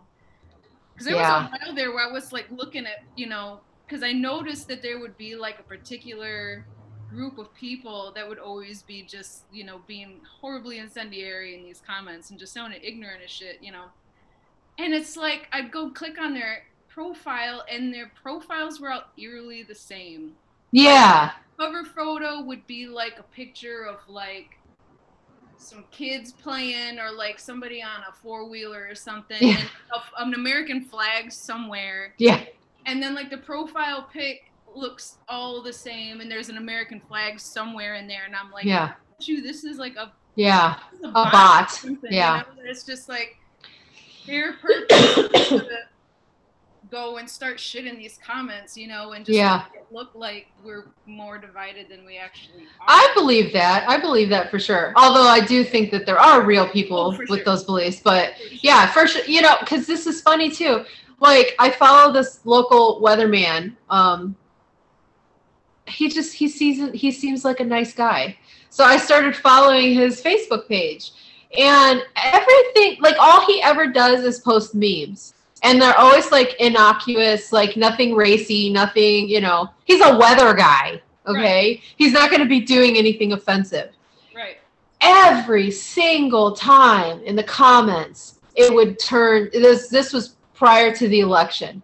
Mm-hmm. So it would always turn to pro-Trump, anti-Biden, always, every single time. And he posted a picture of, like, a skunk or something one day. And it devolved into this whole thing. And I just wrote in there, I'm like, dude, I don't know how you deal with this. Because it doesn't matter what he posts. It always goes there. And I'm like, I think of how depressed I get by that stuff. And it's not anywhere near what that guy deals with on a daily basis. And I'm just sitting here going, he must just, either he literally does not look at all. Right. Or he's just dead inside. Because I don't know how you could put up with that and not argue back, or just be like, shut the fuck up and get off my page. Like, it's just crazy. I'm just like, it's a meme of a cat. Like, stop. Why are you mad about it? And what does that have to do with Trump? Yeah. Like, I don't want to hear it from either side. Just shut the F up. Oh, dude, I mean, I've seen, like, the right can't meme for shit. Like, they're they never make sense. They never make sense. But, like, but, like, I would say, like, both of the extremes are equally crazy. Like, I'm just some wild shit coming from the other side, too. And I'm just like, is this really real? Like, I just keep thinking it's some sort of weird psyops thing. Yeah, like an experiment. Yeah, get everybody so, like, freaked out and crazy about how crazy the other side is, and just yeah, further division, you know. right. Yeah, it's disturbing. I think the thing that where I started drawing the line with people is the QAnon stuff, because that's dangerous. Like, I don't care if you're a Republican or a Democrat or an independent, or that's irrelevant to me. Right. But when you start believing dangerous conspiracy theories to the point where you're like refusing to get a vaccine or whatever, you're like think that masks are going to kill you and like all this stuff, that's when I'm like, whenever anybody on my list, I see them posting QAnon, I delete them immediately because I just don't even want associated. Right. I deleted like a friend that I'd had for years and years and years because he went off the deep end. You couldn't even have a conversation with anymore, and it made my heart hurt. Mm-hmm. But you can't talk sense. Like it's off the rails, and even like the anti-vax stuff, like I deleted, God, I shouldn't even talk about this, but like my aunt or whatever, she like calling people out. She posted like this anti-vax stuff, and all I said was, please don't, like, she posted this article that said this doctor got the vax and died like 2 weeks later. Now, there was no proof that that's what caused it or anything, and all I wrote was, please don't spread this because you're scaring people away from getting vaccinated. Now, I know because it's my family, she's fully vaccinated from my grandparents, just like my mother, just like we all were fully vaccinated. But now all of a sudden, you're afraid of science. Like, you're afraid of this vaccine, but you weren't afraid of polio and, you know, all the vaccines that kept you safe your whole life.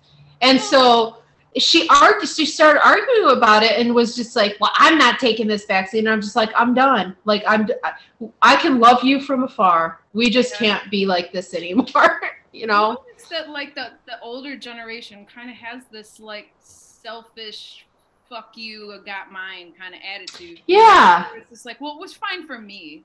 You know, right. You know, fine for me. And you guys just need to, like, pull yourself up by your bootstraps. Right. Work, you know, even though right. Like you didn't really leave us a very good. Well, and they, you know, the whole mindset of, like, you know, people getting benefits for free and education for free. It's like, well, when you were putting yourself through college, it only cost like a couple $100. Right. These people are like hundreds of thousands of dollars in debt from school. Mm-hmm. There's a big, huge difference between where you were at and where they're at. And it's just so gross to me. Like, have you zero empathy for, okay, so you had to pay for your education. Shouldn't you want other people not to have to pay for that? Like, or at least, are you that selfish? Yeah, or at least play, you know, or at least pay something equitable to, like, what you paid. Exactly. Know, that's manageable, you know? Like, if right. you know, work 20 hours a week at a diner and pay for your tuition and your books and everything, like, why do we got to be saddled with, like, right. $20,000 and, you know, it's just, I know most of the people my age that I know are just drowning in this debt. You know, like, you'll never pay it off. You never could. How could you ever pay it off? Especially when they won't even pay people $15 an hour. No. You know, and I hate to say it, but I think one of the best decisions I made in my life was to not go to school, because I don't have that, you know, like, and it sucks because sometimes I feel like I have, like, somewhat imposter syndrome. Like, I'll have people for like, sure. Your work is fabulous and you're so talented and everything, blah, blah, blah, blah, blah, blah, blah. And then I say, like, well, I didn't go to school. Like, it discounts it somehow. You know? It's not, like, official knowledge because you didn't go about learning it in the career. Right. You didn't get a certificate. Yeah, it's not, like, approved by, you know, whatever. It's just a whole lot of trial and error and figuring it out for yourself, and, you know. That bill every month, man. I tell you, give them like $800 off the top every month to pay an unseen bill. You know. Yeah. Right. Couldn't live like that. Yeah, I think that there's a lot of people that college obviously works awesome for them, But not everybody, that's not everybody's path in life, you know, but it should be an option for everybody. Right. And if they want it. Trade schools a whole lot too. I mean, we need, that's the kind of stuff that you can't ship overseas, you know, like you could, like if you, I mean, computer sciences, stuff like that, it's just like, I feel like there's not a whole lot of security in that, but if you had a trade or if you had right, if you're a plumber, you're always going to need a plumber. Yeah. Or especially like what happened down in Texas when all the right. were freezing. Like they needed plumbers so bad they were coming down from the north. You know. Yeah. Yeah, we're always going to need people to cut hair and you know all that kind of stuff. And I think that gets devalued. Like you're somehow lesser of a person. Like the person that's cutting your lawn is somehow of less value than the guy who owns that business. Wow. And I disagree with that completely. I mean, it's such a shitty mindset that the people and that the system has set up that, you know, somehow the guy sitting in his office in corporate America deserves all that mass amount of wealth, where the people that are actually doing the job don't. They don't deserve it. How did whoever they are convince people that their value was less than them? You know, like how did that happen? Like let's just take a farmer for instance. Because a lot of, you know, farmers and, you know, people that work these jobs are convinced that for some reason billionaires deserve to have billions of dollars and their work shouldn't be valued at the same level. How did that happen? You know, it's so bizarre. I think it's a mixture of things. I think it's just sort of like you know, part prosperity gospel, part supply side Jesus, you know, part just brainwashing people to vote against their own best interests. Best interests. That's what. Yeah. It's kind of mind-boggling, and I think it's because a lot of people think that they're poor now, but they'll be rich one day. Yeah, that's definitely part of it. People want to be in that club so bad, but here's the thing they don't realize. Those people they're never going to get in that club, and they're only in that club because their parents were in that club, and their parents before them were in that club. So they were set up already at the top, and you're starting from down here. You can't catch up. It just keeps going like this. You're never going to catch up with it. So, yeah, they're hoping that someday they're in that bracket that's not going to that gets that tax break, and you're like, bro, you're not getting there. I promise you. All right.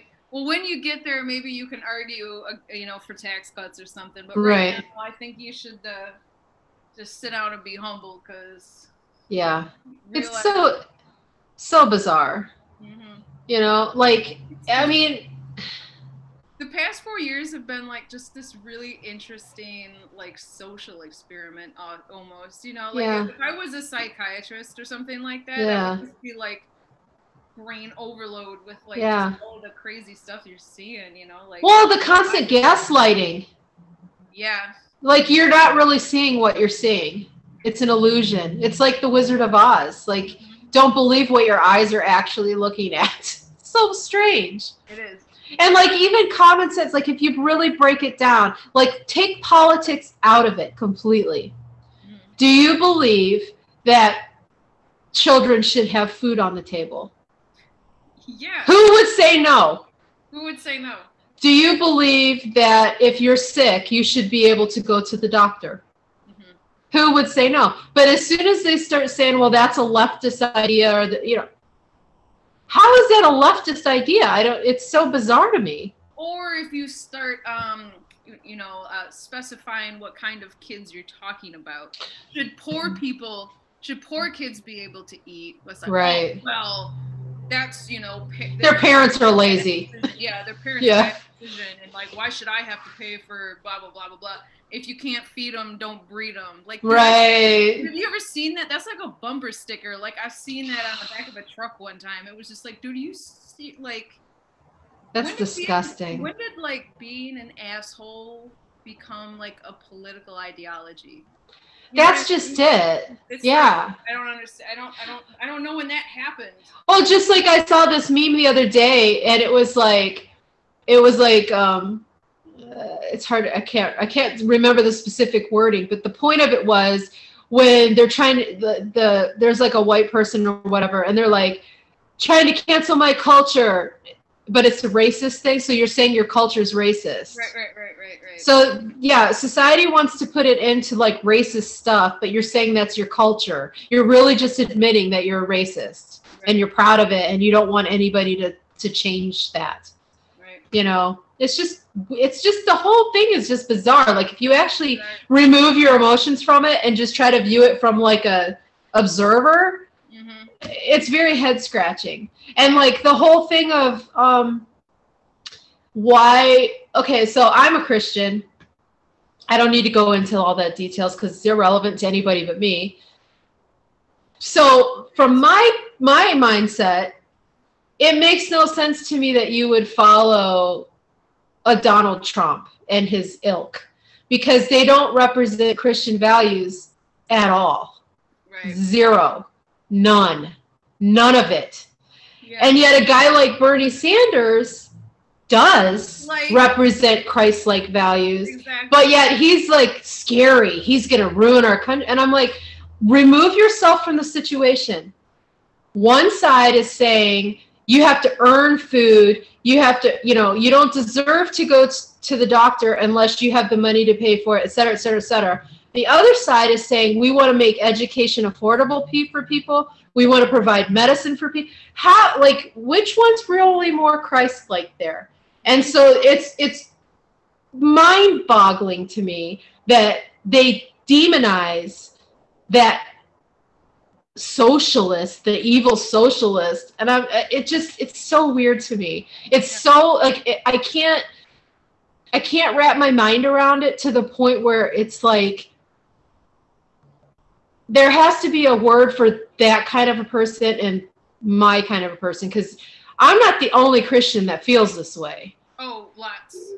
So it's like almost like it's become two separate religions at this point. It's just very I don't even know how to react to it. It's so bizarre to me. Yeah, it's interesting to just like read about Jesus, like, New Testament Jesus, and like how he was just kicking it with like all of the, he didn't judge people. And it was like bring everybody together, and help the poor and feed everybody and everything. And it's just like, dude, I would feel bad for him. Like, if there was ever a second coming of Christ, they'd probably just like it'd be the same thing over again. Bash him on Fox News and talk about he's some socialist, some like he's Middle Eastern, so he's probably a terrorist. Or right. Well, no, they all think he's blonde hair and blue eyed. Oh yeah, definitely. Somehow magically. Yeah, it's just such a frustrating thing for me, because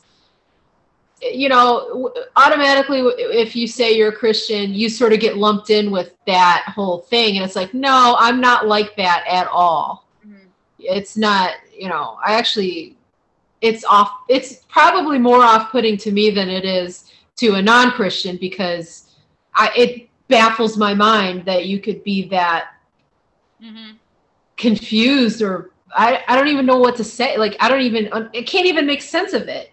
It's like I've had conversations with other Christians that I know that think like me, and I'm like, okay, if we supposedly believe in the same God, how is their information so different from our information? Like, how is it that we're supposedly all have the same spirit, but theirs is driving them that direction, and mine is driving me completely the opposite direction,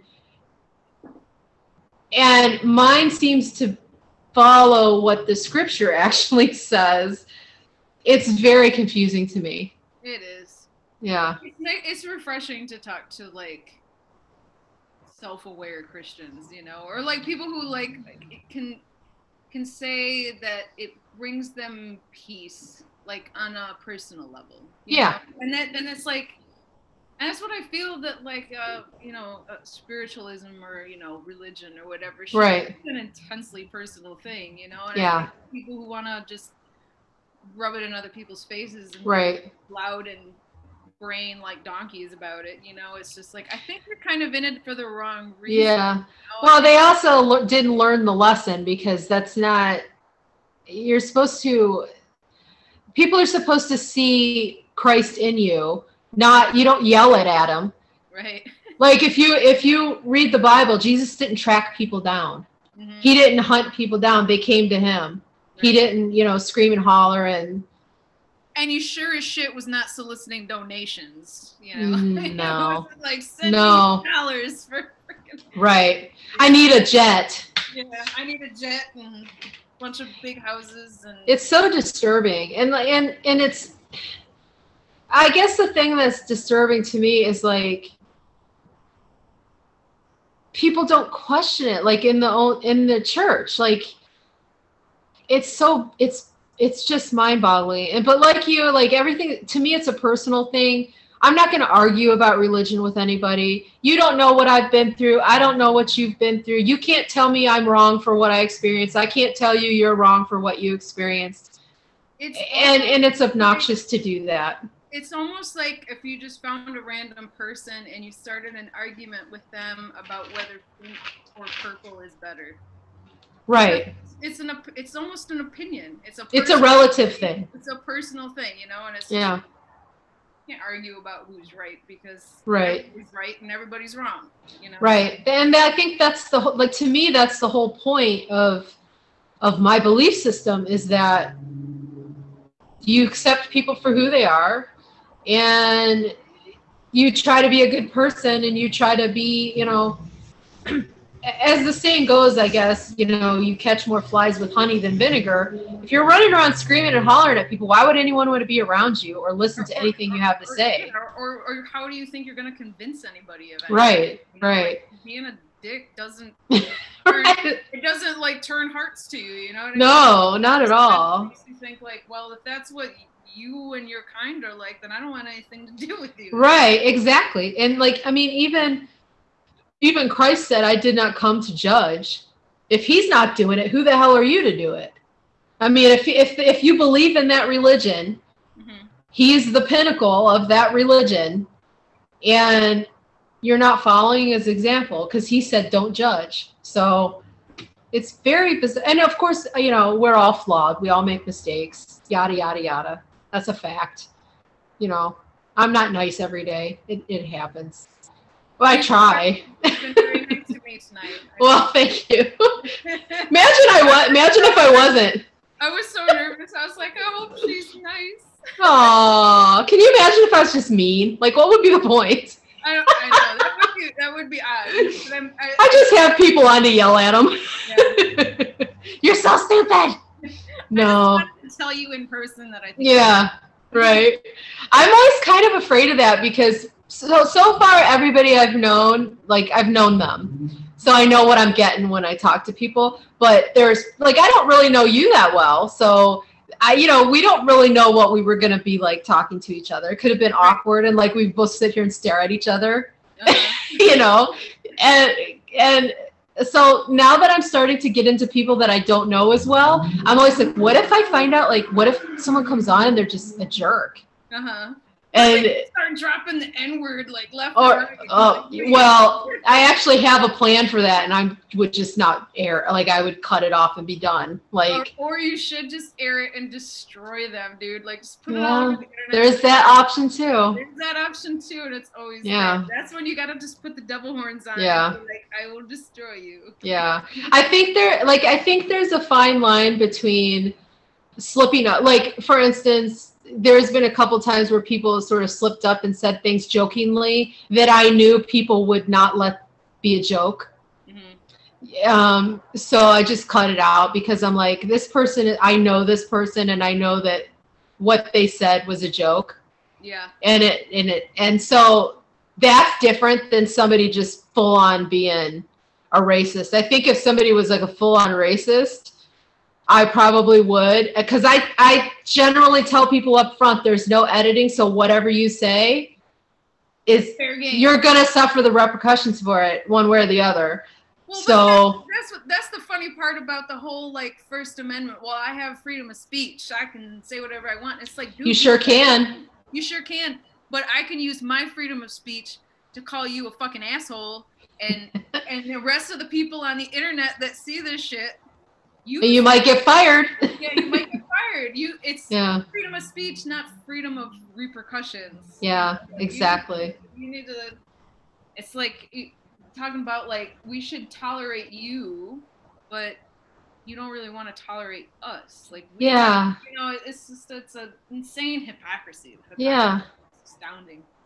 That's one of the points that Mike always brings up because the country has been so divided this last 4 years, and I hate to do the whole Republican versus Democrat thing because there are shades of gray in there where not every single Democrat is like a hardcore leftist and not every Republican is a Trump whatever. But I'm just for the sake of the conversation, Republicans and Democrats. So a lot of Republicans, it's like they'll tell you, well, if you don't like this country, get out. But like Mike's point is, but it's my country as much as it is your country. Right. We all live here together, so I'm allowed to think exactly how I want to think without you telling me I need to get out. Right. And it's like it's an interesting thing where somehow it's become that they're more American. Yeah. I don't understand. We all love our country just as much as they love their country. We just have different views of how we want things to run. Mm-hmm. Yeah. You're not more American because you hate Colin Kaepernick because he took a knee during the national anthem. No, you're just less tolerant of people's opinions. That's what that boils down to. Yeah. You're okay with somebody wrapping it around their waist and putting, buffalo horns on and storming the Capitol. You think that guy's a great American, but yet Kaepernick can't takes a quiet knee, and he's the devil. It's just such a strange. It's such a strange thing, and it's so weird too because ramping up towards the election, our neighborhood's very small and it's very conservative. And people were putting up American flags, and it almost became this weird symbol of what do you mean by that? It's almost like I'm cramming this down your throat. Like, you're not American, I'm American. Mm-hmm. And it was very strange. And then the one guy's house, he had up a 1976 flag, implying that this revolution and all this, and he would have QAnon stuff written on his windows on his car and just all this stuff. And so there was almost this weird division in the neighborhood where people were putting up American flags as almost like an FU to the Democrats. And I'm like, we're all in the same country. And the flag has become this weird, almost right-wing weapon or something. Yeah. Well, then after the election, some people took their flags back down, and that guy flipped his upside down. So what? You're not American anymore? You don't have pride in the flag anymore? It's just such a bizarre thing. It was almost it was almost like they started. It's the same thing as the Confederate flag. They were using it the same way people will use the Confederate flag as an FU. Mm-hmm. It was very strange. And I don't see people on the other side doing stuff like that. Did you see that video where that woman's like, where's all the Biden flags? And where's all, it was a bad thing that liberals aren't putting up flags on their trucks and whatever. And it's we're not psycho cult members. Right. I don't care. I didn't care if it was Biden or I didn't care who it was. I was voting against Trump. I wasn't voting for Biden. I didn't care. It didn't matter to me. Anybody actually voted for Biden? No, I don't think so either. It's the least inspiring of all of them. Right. I was really surprised during Because of course, like, you know, during the primaries, I was just like, all about Bernie. Like, he had a rally here in town. It was dope to go see him, you know. Yeah. I think that was on like March 7th or something. So that rally was like right before everything shut down, and I was so happy I got to see it. But then I was like, go wrap him in plastic and put him away so that he doesn't get COVID. So I was all about that, and I was like really excited because it came out the gate like pretty well, you know. And then I think he got screwed. I think they screwed him. I do. I actually do believe like people are as afraid of him on the left as they are on the right, because there's a lot of rich guys on the left too. Well, you know, the thing that I ever heard was people just talking shit about like, oh, he's not electable, and it's like everybody loves him. What are you talking about? It's like, what do you mean by that? It's like, how was Trump electable? Huh? How was Trump electable? He wasn't either, right? He was good on TV. I think that's what it was. I think that's how he won everything. Was they put his ass on TV all the time, and I blame the media a lot for all of that. Like, yeah. It sounds like a cop out and everything, but it's just the way that he was covered and like how much they gave him, you know. Yeah. Like, they would just show like live view of like an empty podium before he would do a rally, you know, and it was just like, why is he? Because he's good TV. You know, yeah. And that, like, I hate everything about the man, but I'll give to you that he's entertaining. He's entertaining, and he knows how to work that shit. Yeah, he's been doing his entire life. He's just a shitty celebrity, and it blows my mind, dude. It's like it's like sometimes I pictured myself like talking to somebody who'd been in a coma for like 5 years or something like that, and they come back and be like, "Oh, okay, so." Guess who the fucking president is? You're never gonna believe it, you know? Yeah. Like, would you ever say, you know, if you could go back like, you know, 10 years in time and be like, you're never gonna believe this shit, you know? Yeah. Think about the pandemic, 500,000 people are dead I know. in a year. It's just I know. It's been a whirlwind.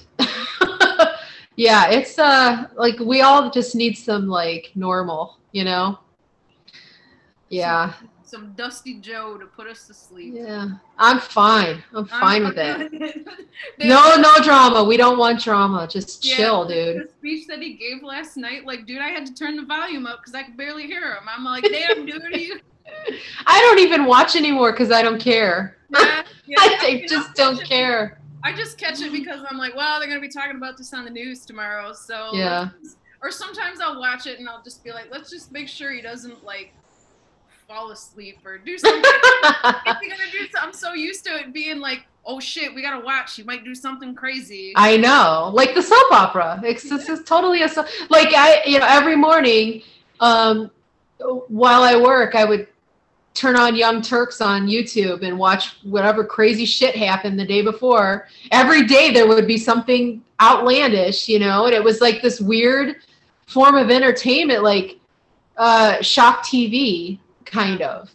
And it's nice not to have to do that anymore. Like, I don't wake up going, what crazy shit happened today? Yeah. What did he do last night? Because that's all they're going to be. Oh my God. Like, when they turned off his Twitter, it was like a calm had settled across. I know. You know, it was insane, like, how in the days following that, how just the news had changed. And I didn't realize, like, how much of the news was just, like, oh, he tweeted some shit last night. You know, he sent like 32 tweets, you know, between. Yeah. It's like, well, what crazy shit is he talking about? And now it's just like silence. Yeah. It's like, nice. It's very nice. Yeah. And you know, it's like, that's how it used to be. I mean, you would not agree with somebody's politics or whatever, but it wasn't like, people didn't get so damn worked up about it, you know. They weren't willing to like fall on the sword for the president, and it's such a weird thing. I can't recall. It's like it's really truly a cult. It's very strange. I can't recall, like, dude, nobody was freaking, you know, nobody had Bush flags. You know what I mean? No, no. What happened with all of this? Like, what is it about this dude? It blows my mind. Yeah, it's very cultish. I mean, that's the only way you can describe it. Because, like, yeah, nobody was ever so diehard for any former president. Right. That they're putting fucking king-sized flags off the back of their car and you know, decking their house out and wearing the clothes, and it's just such a bizarre thing. Very bizarre. Like, I feel like I'm gonna be like an old lady in old folks' home talking about it.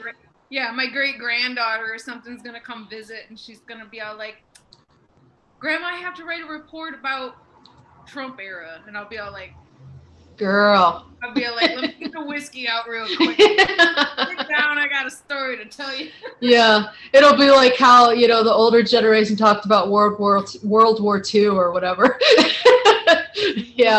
Yeah, between that and the pandemic, wow. Yeah, it's been a crazy little bit here. Yeah, it has. Though, because if we're talking like, you know, the majority of people who want to be vaccinated will be by like June, you know, they're even, you know, or before that or whatever. Dude, it's gonna be like the roaring 20s. It's gonna be insane. Everybody's gonna come out and it's just gonna be party all the time. Or is it? Next thing I wonder is, I know, like, I have a couple of people that I know that say, like, I prefer this. I don't like going out. Well, I'm kind of in that camp. I'm at part-time, you know, but, like, I wish I could just socialize a little bit more. But, like, people who are just much more comfortable at home, you know, and much more comfortable with, like, limited, but definitely not crowds, you know. They're all like, right. I don't think I'm gonna go back to trying to go out and do things. Like, I'm pretty happy in my house, and like I've been here, and that's just how it's gonna be, you know. Like, our life really didn't change that much because I already worked from home, and we've always been homebodies anyway. And like when we go hang out, it'll be like we go meet like Brett and Sarah. Brett from Audra, they live just right up the road here. We'll go have dinner with them like once a month and hang out for a couple hours. They're like the only people we really hang out with. Right. So, and they're homebodies too. So like nothing really much changed for us, but I just miss stuff like, you know, going to Goodwill and not worrying about touching things. And but I feel like I'm probably always going to keep a mask on me. Because, I mean, cold and flu season, none of us have gotten sick in like 2 years. Yeah, exactly.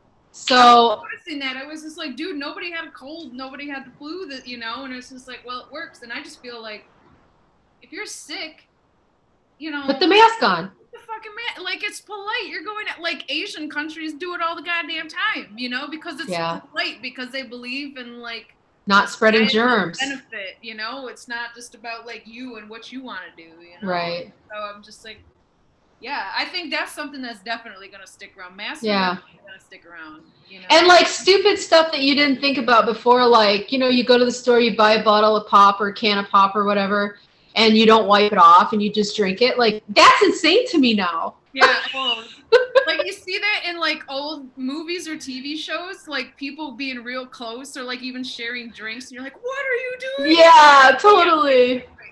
Back in the before time, the long ago. Like sharing food. Yeah. Well, we were watching like Hell's Kitchen or whatever the other day, and they're like all eating off the same plate of food, and I'm like, what are you? That's so, like, now you think about that and you're like, that is crazy. Yeah. But like you said, like, it's only polite if you know that you're sick. Why would you not put a mask on when you're going out in public?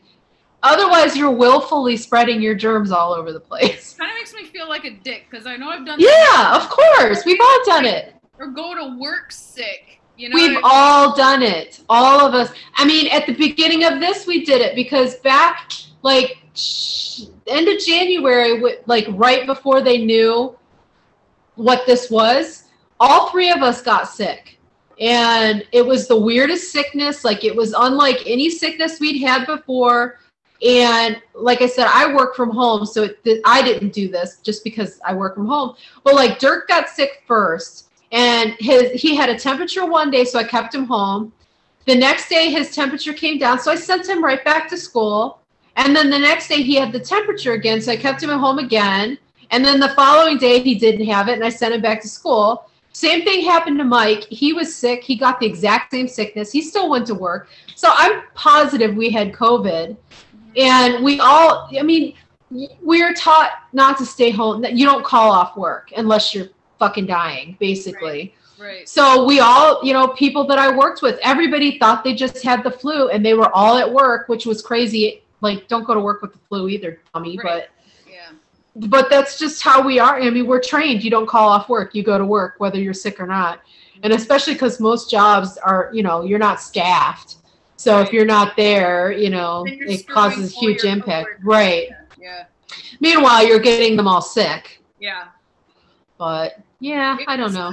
Yeah, because it was towards the end of January, right, when they started being like, oh shit, yeah, what's going on, you know. Well, so my husband, his name's Eli. I just call him Eli now. He was going to visit. He was going to Seattle to visit his buddy at the end of January, and I kept thinking, like, I don't know if it's a good idea to travel. It's like, oh, it's fine. So he was out there for like 10 days or something like that. He called me. He's like, dude, I don't feel good. Like, I don't feel real. He had like the stomach thing, you know, it was whatever, and it didn't go away. And when he came back, like the day that he came back was like the first confirmed death or whatever out there, and I was just like, dude, I think you got COVID. He's like, no, they're talking, and this was like preliminarily, you know, when they really didn't know too much about it. Right. Like, what are the symptoms? What are the, you know? And he's just like, well, they don't say anything about like the stomach issue, because the stomach was the main issue, you know. He's like, oh, well, they're not talking about stomach issues. He went to the hospital. Like, it was that bad. He went to the hospital and they could not figure out what was wrong with him. Like, they kept him overnight and they could not figure out what was wrong with him. And it lasted like 3 weeks before he started normal. And like, so now, like, after everything had happened, like, I'm like, dude, I'm like 100% positive. He was in Seattle. He was staying with his buddy who lived in Kirkland, which was where that first outbreak at that one old folks home. He was riding the bus up there. Yeah. I'm like, dude, you got that shit, you know? But and then it's just like, and then it was almost like, well, if you've had it, then maybe you have the antibodies, and maybe you'll be okay. And then it was like the information changed, and it's just like, well, that's not a positive. That was the thing that just got me the most, because it was this new thing. Yeah. It didn't have consistent information about it. Right. In the beginning, when it was like Fauci was saying, like, well, masks actually might not be the best idea right now. You know, they might not give you the protection you need. And it's just like, okay, so we don't need to wear masks. Okay. And then like 2 weeks later, it was like, everybody needs to wear a mask. And it was just like, just tell me. I know. Give me a set of guidelines that I can follow to keep me and the people I care about safe, you know? But it was just such a crazy thing. Like that the first month, like I was terrified. Like when everything shut down at first, like I was terrified. It messed me up. I was in the house for like 6 weeks or something. Like we just didn't leave the house. It was insane. And like the first time we went grocery shopping, it was terrifying, you know? And like standing in line outside to get into the grocery store and everything. It was like surreal. It was like it was like a movie. Yeah, it was like a post-apocalyptic, you know, the war of the worlds, everything's ending. Yeah, it was weird. What was that one with Kate Winslet and Jude Law? Freaking that one? No, I didn't see that. I mean, it's really good, but after COVID, you probably don't need to see it. We lived it. You know, but that was a really good one. It was like a, you know, like Outbreak with like Dustin and Morgan Freeman. That was a good classic right there. Yeah. It might be a good pandemic film. I just don't like it when it comes true. I know. Yeah, it's crazy. I mean, we still wipe everything that comes down, everything that comes in the house, we wipe it down. We wipe our mail down, every grocery. When I go get coffee, I wipe the cups down. Like you know, and I don't know that that's something I'll stop doing just because it just makes sense, like to wipe germs off of things. Like you know. We all should have been germaphobes this entire time. Right. It wouldn't have happened. If we'd have just been cleaner and more hygienic, maybe. Yeah. I don't know. At least not to the extreme. Not to the extreme. Yeah. I mean, when you've got people like going out to bars and being up in each other's faces like it's not a thing. You know, I see people posting on my timeline this whole time, being out hanging out with their friends and all this stuff. And I'm just like, you guys are so flagrant, and maybe you're not going to get sick and die, but you might give it to somebody who does, or you might give it to somebody who gives it to somebody who does. And it's just like, you really can't stay home. Like, you really can't sacrifice hanging out for a little bit. I need to do that. Right. You get what I mean? It's just like, it just blows my mind. Like, yeah. Well, and even like we've kept Dirk homeschool this whole time. At the end of last school year, they moved to at-home schooling, and we just kept him home because like things aren't getting better. It's the same as it was. And, you know, there's so many people who have been like, oh, kids just need to be in school. They need to be in school. And I'm like, yeah, they do, but they also need to be alive, and they also need not to kill their parents and then be left without a mom and a dad. So, you know, yeah, this all sucks. I hate that he can't go play with his friends and that he can't be in school right now. But I feel fairly confident that it's better that he's not sick. Right. Or giving a sickness to Mike and I that ends up killing one of us, and then he doesn't have a parent and then has the guilt of that for the rest of his life. Or the teachers too. I mean, you know, a lot of them are older and they're and it's just I just can't wait till like we just don't have to say the word COVID anymore. I know. Or pandemic, you know, like it's a distant memory. Mm-hmm. Yeah. We look back on it like we look back on the Clinton administration or something like right. Ago, you know? Right. Yeah, and I think that, you know, the people who are anti-vax now for this specific vaccine, I think once they see enough people getting it and they realize it's not causing any issues, then they'll lighten up on it, because it's sort of like when it becomes to where it's kind of like the flu shot and like it's just something that you do every year and it's not a big deal, then I think more people will probably get it, especially because the Johnson & Johnson is only like one shot. It's not even a big deal. Like, I think that the way it is now, where you have to get the one shot and then go back for the second shot, and like people are, you know, that you have a reaction to it. Some people have more of a reaction than other people, so there's a lot of this kind of fear of the unknown of like what's going to happen. I think once enough people have gotten the vaccine that we know exactly how it's going to go and it's not that big of a deal, then more people will be like more apt to get the vaccine than be scared to do it or whatever. I'll be a guinea pig. Just try it out. Like, you can see what happens, you know, like, I'm really excited to see. I mean, I'm hoping, you know, like we're registered at a couple of different places to get it, and his parents got it just this last Tuesday. Mm-hmm. It's just like, oh God, anytime now.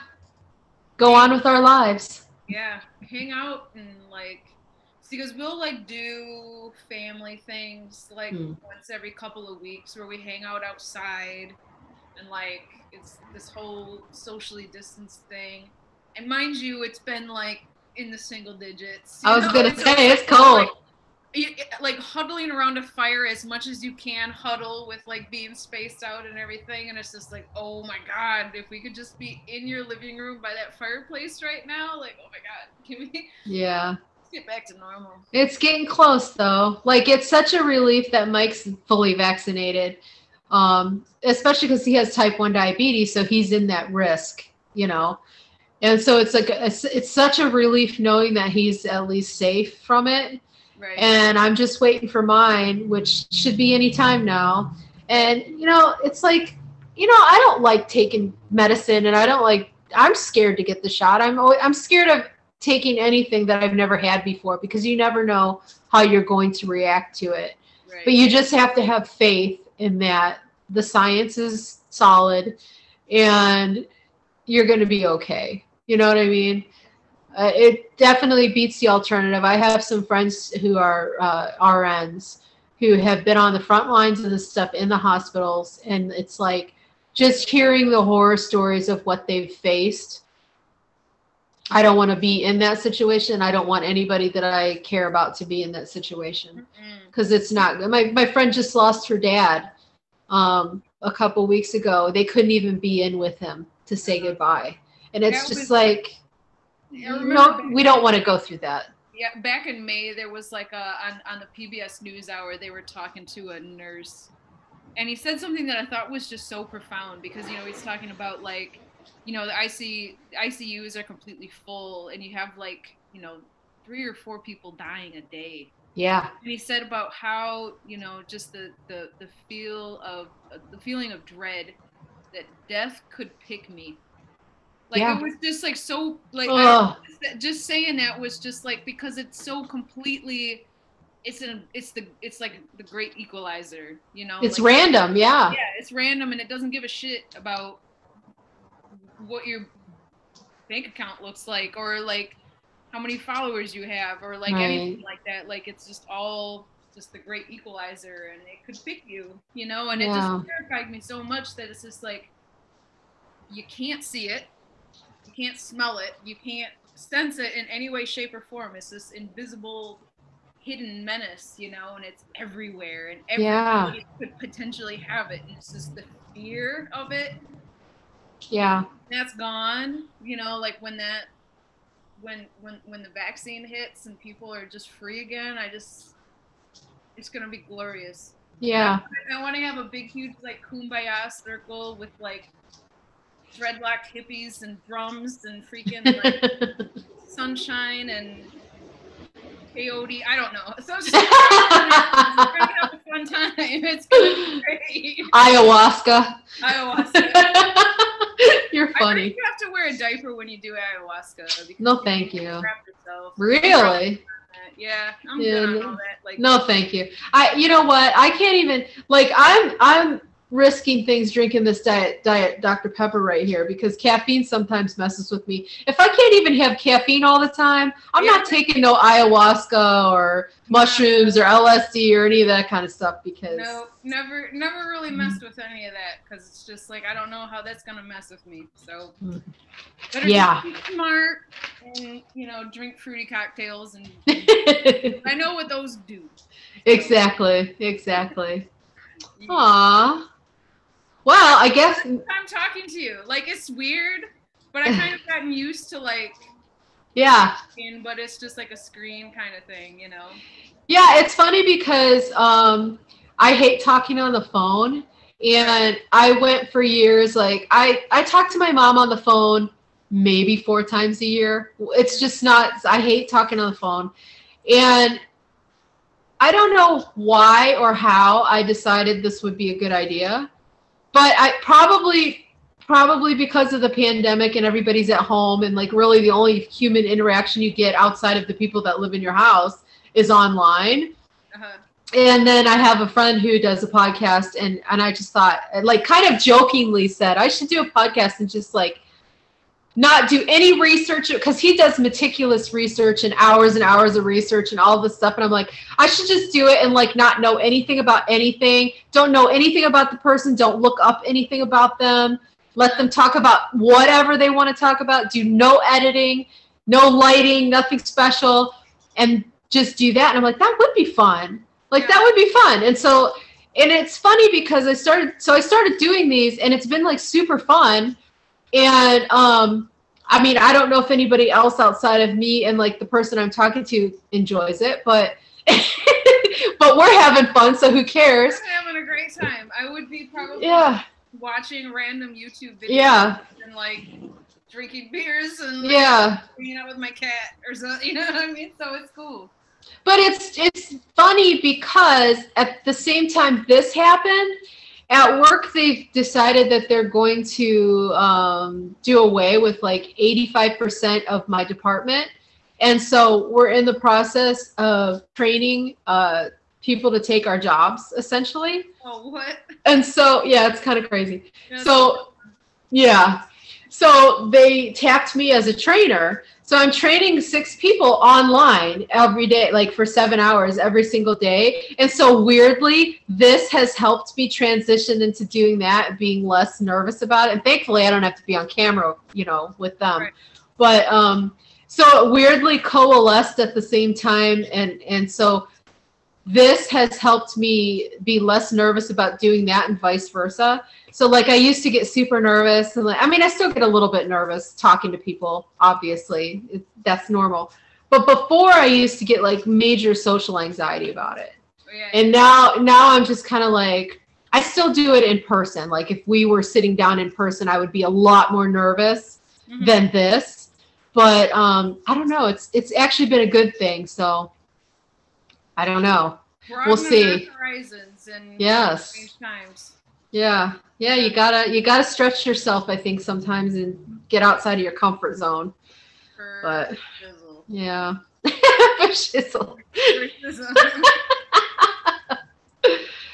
Well, it's 11:15. Yes. I am an old lady and I go to bed. I feel you, my love. It's only what? Is it 9? Let's see. It is 9:16. Yeah. Yeah. So I've been doing these. They've been going about 2 hours, so we're right on course too. Dope. Well, I had fun. Like it went very well. I was like, I bet you there's gonna be some insane like technical glitches or something, or like my, because I'm using my daughter's laptop because mine crapped out. It's a crap top now, you know. Yeah. So I'm using hers, and I was just like, oh, dude, it's gonna be like that one lawyer who was doing that Zoom with the cats. I'd have some crazy like filter, and I'd be like, I don't know how to. I don't know how. Yeah. To, like, help! Come down, help! Yeah. Yeah. Well, I'm hoping that this mic situation works, because this is the first time I'm using the headset. So I'm like, I'm praying that it actually worked, and that like when we end this, like there's not some crazy technical thing where you can only hear one of us. I tested it a couple times before, and it seemed like it was fine. So I'm fingers crossed that this actually worked, and this wasn't all for just me and you hanging out, which is fine. If it's just me and you hanging out, it's totally fine. But you know, and I don't think I said anything that I could possibly regret, so I think we're no. You've been fantastic. Nothing. We were very well behaved. We kept our even our comments about things that maybe we probably get angry about in other scenarios. I don't know. Cool. I don't know if we should talk about politics, but yeah, we kept it cool. We kept it cool. We were diplomatic. Yeah, and it's like just sort of something that's on everybody's mind anyway, so we won't be too crazy. So yes.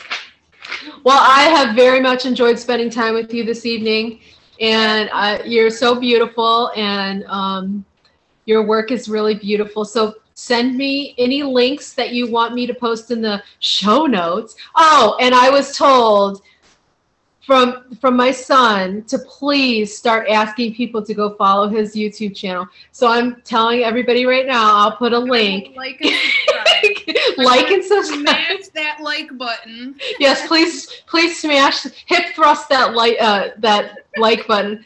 I don't know if you know who I'm talking. Was that guy Leon Lush? Anyway, he always says hip thrust the like button. So I just stole his shtick, but he will never know.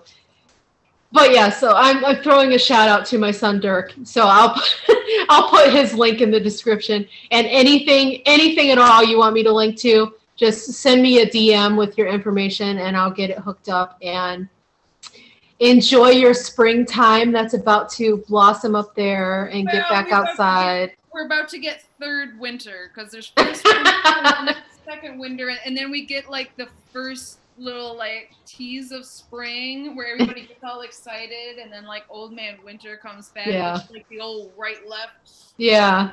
So like, true. I'm gone, but I'm not. And then, yeah. And it sucks. Like so by June it'll be fine. Yeah, we still got some snow coming for sure, but yeah, it's on its way. Cool. We're in that direction, so it's good. Yes. All right. It was wonderful talking to you. It was a pleasure. I'm glad we had a great conversation. That was fun. Yeah, it was totally a lot of fun. Totally fun. All right. I will talk to you again soon. Okay, and I need you to hang up because I don't know how to. I'm on it. So I'm going to end the call right now, and thank you for spending your evening with me. Bye-bye. Bye. Oh, there. I think I got it.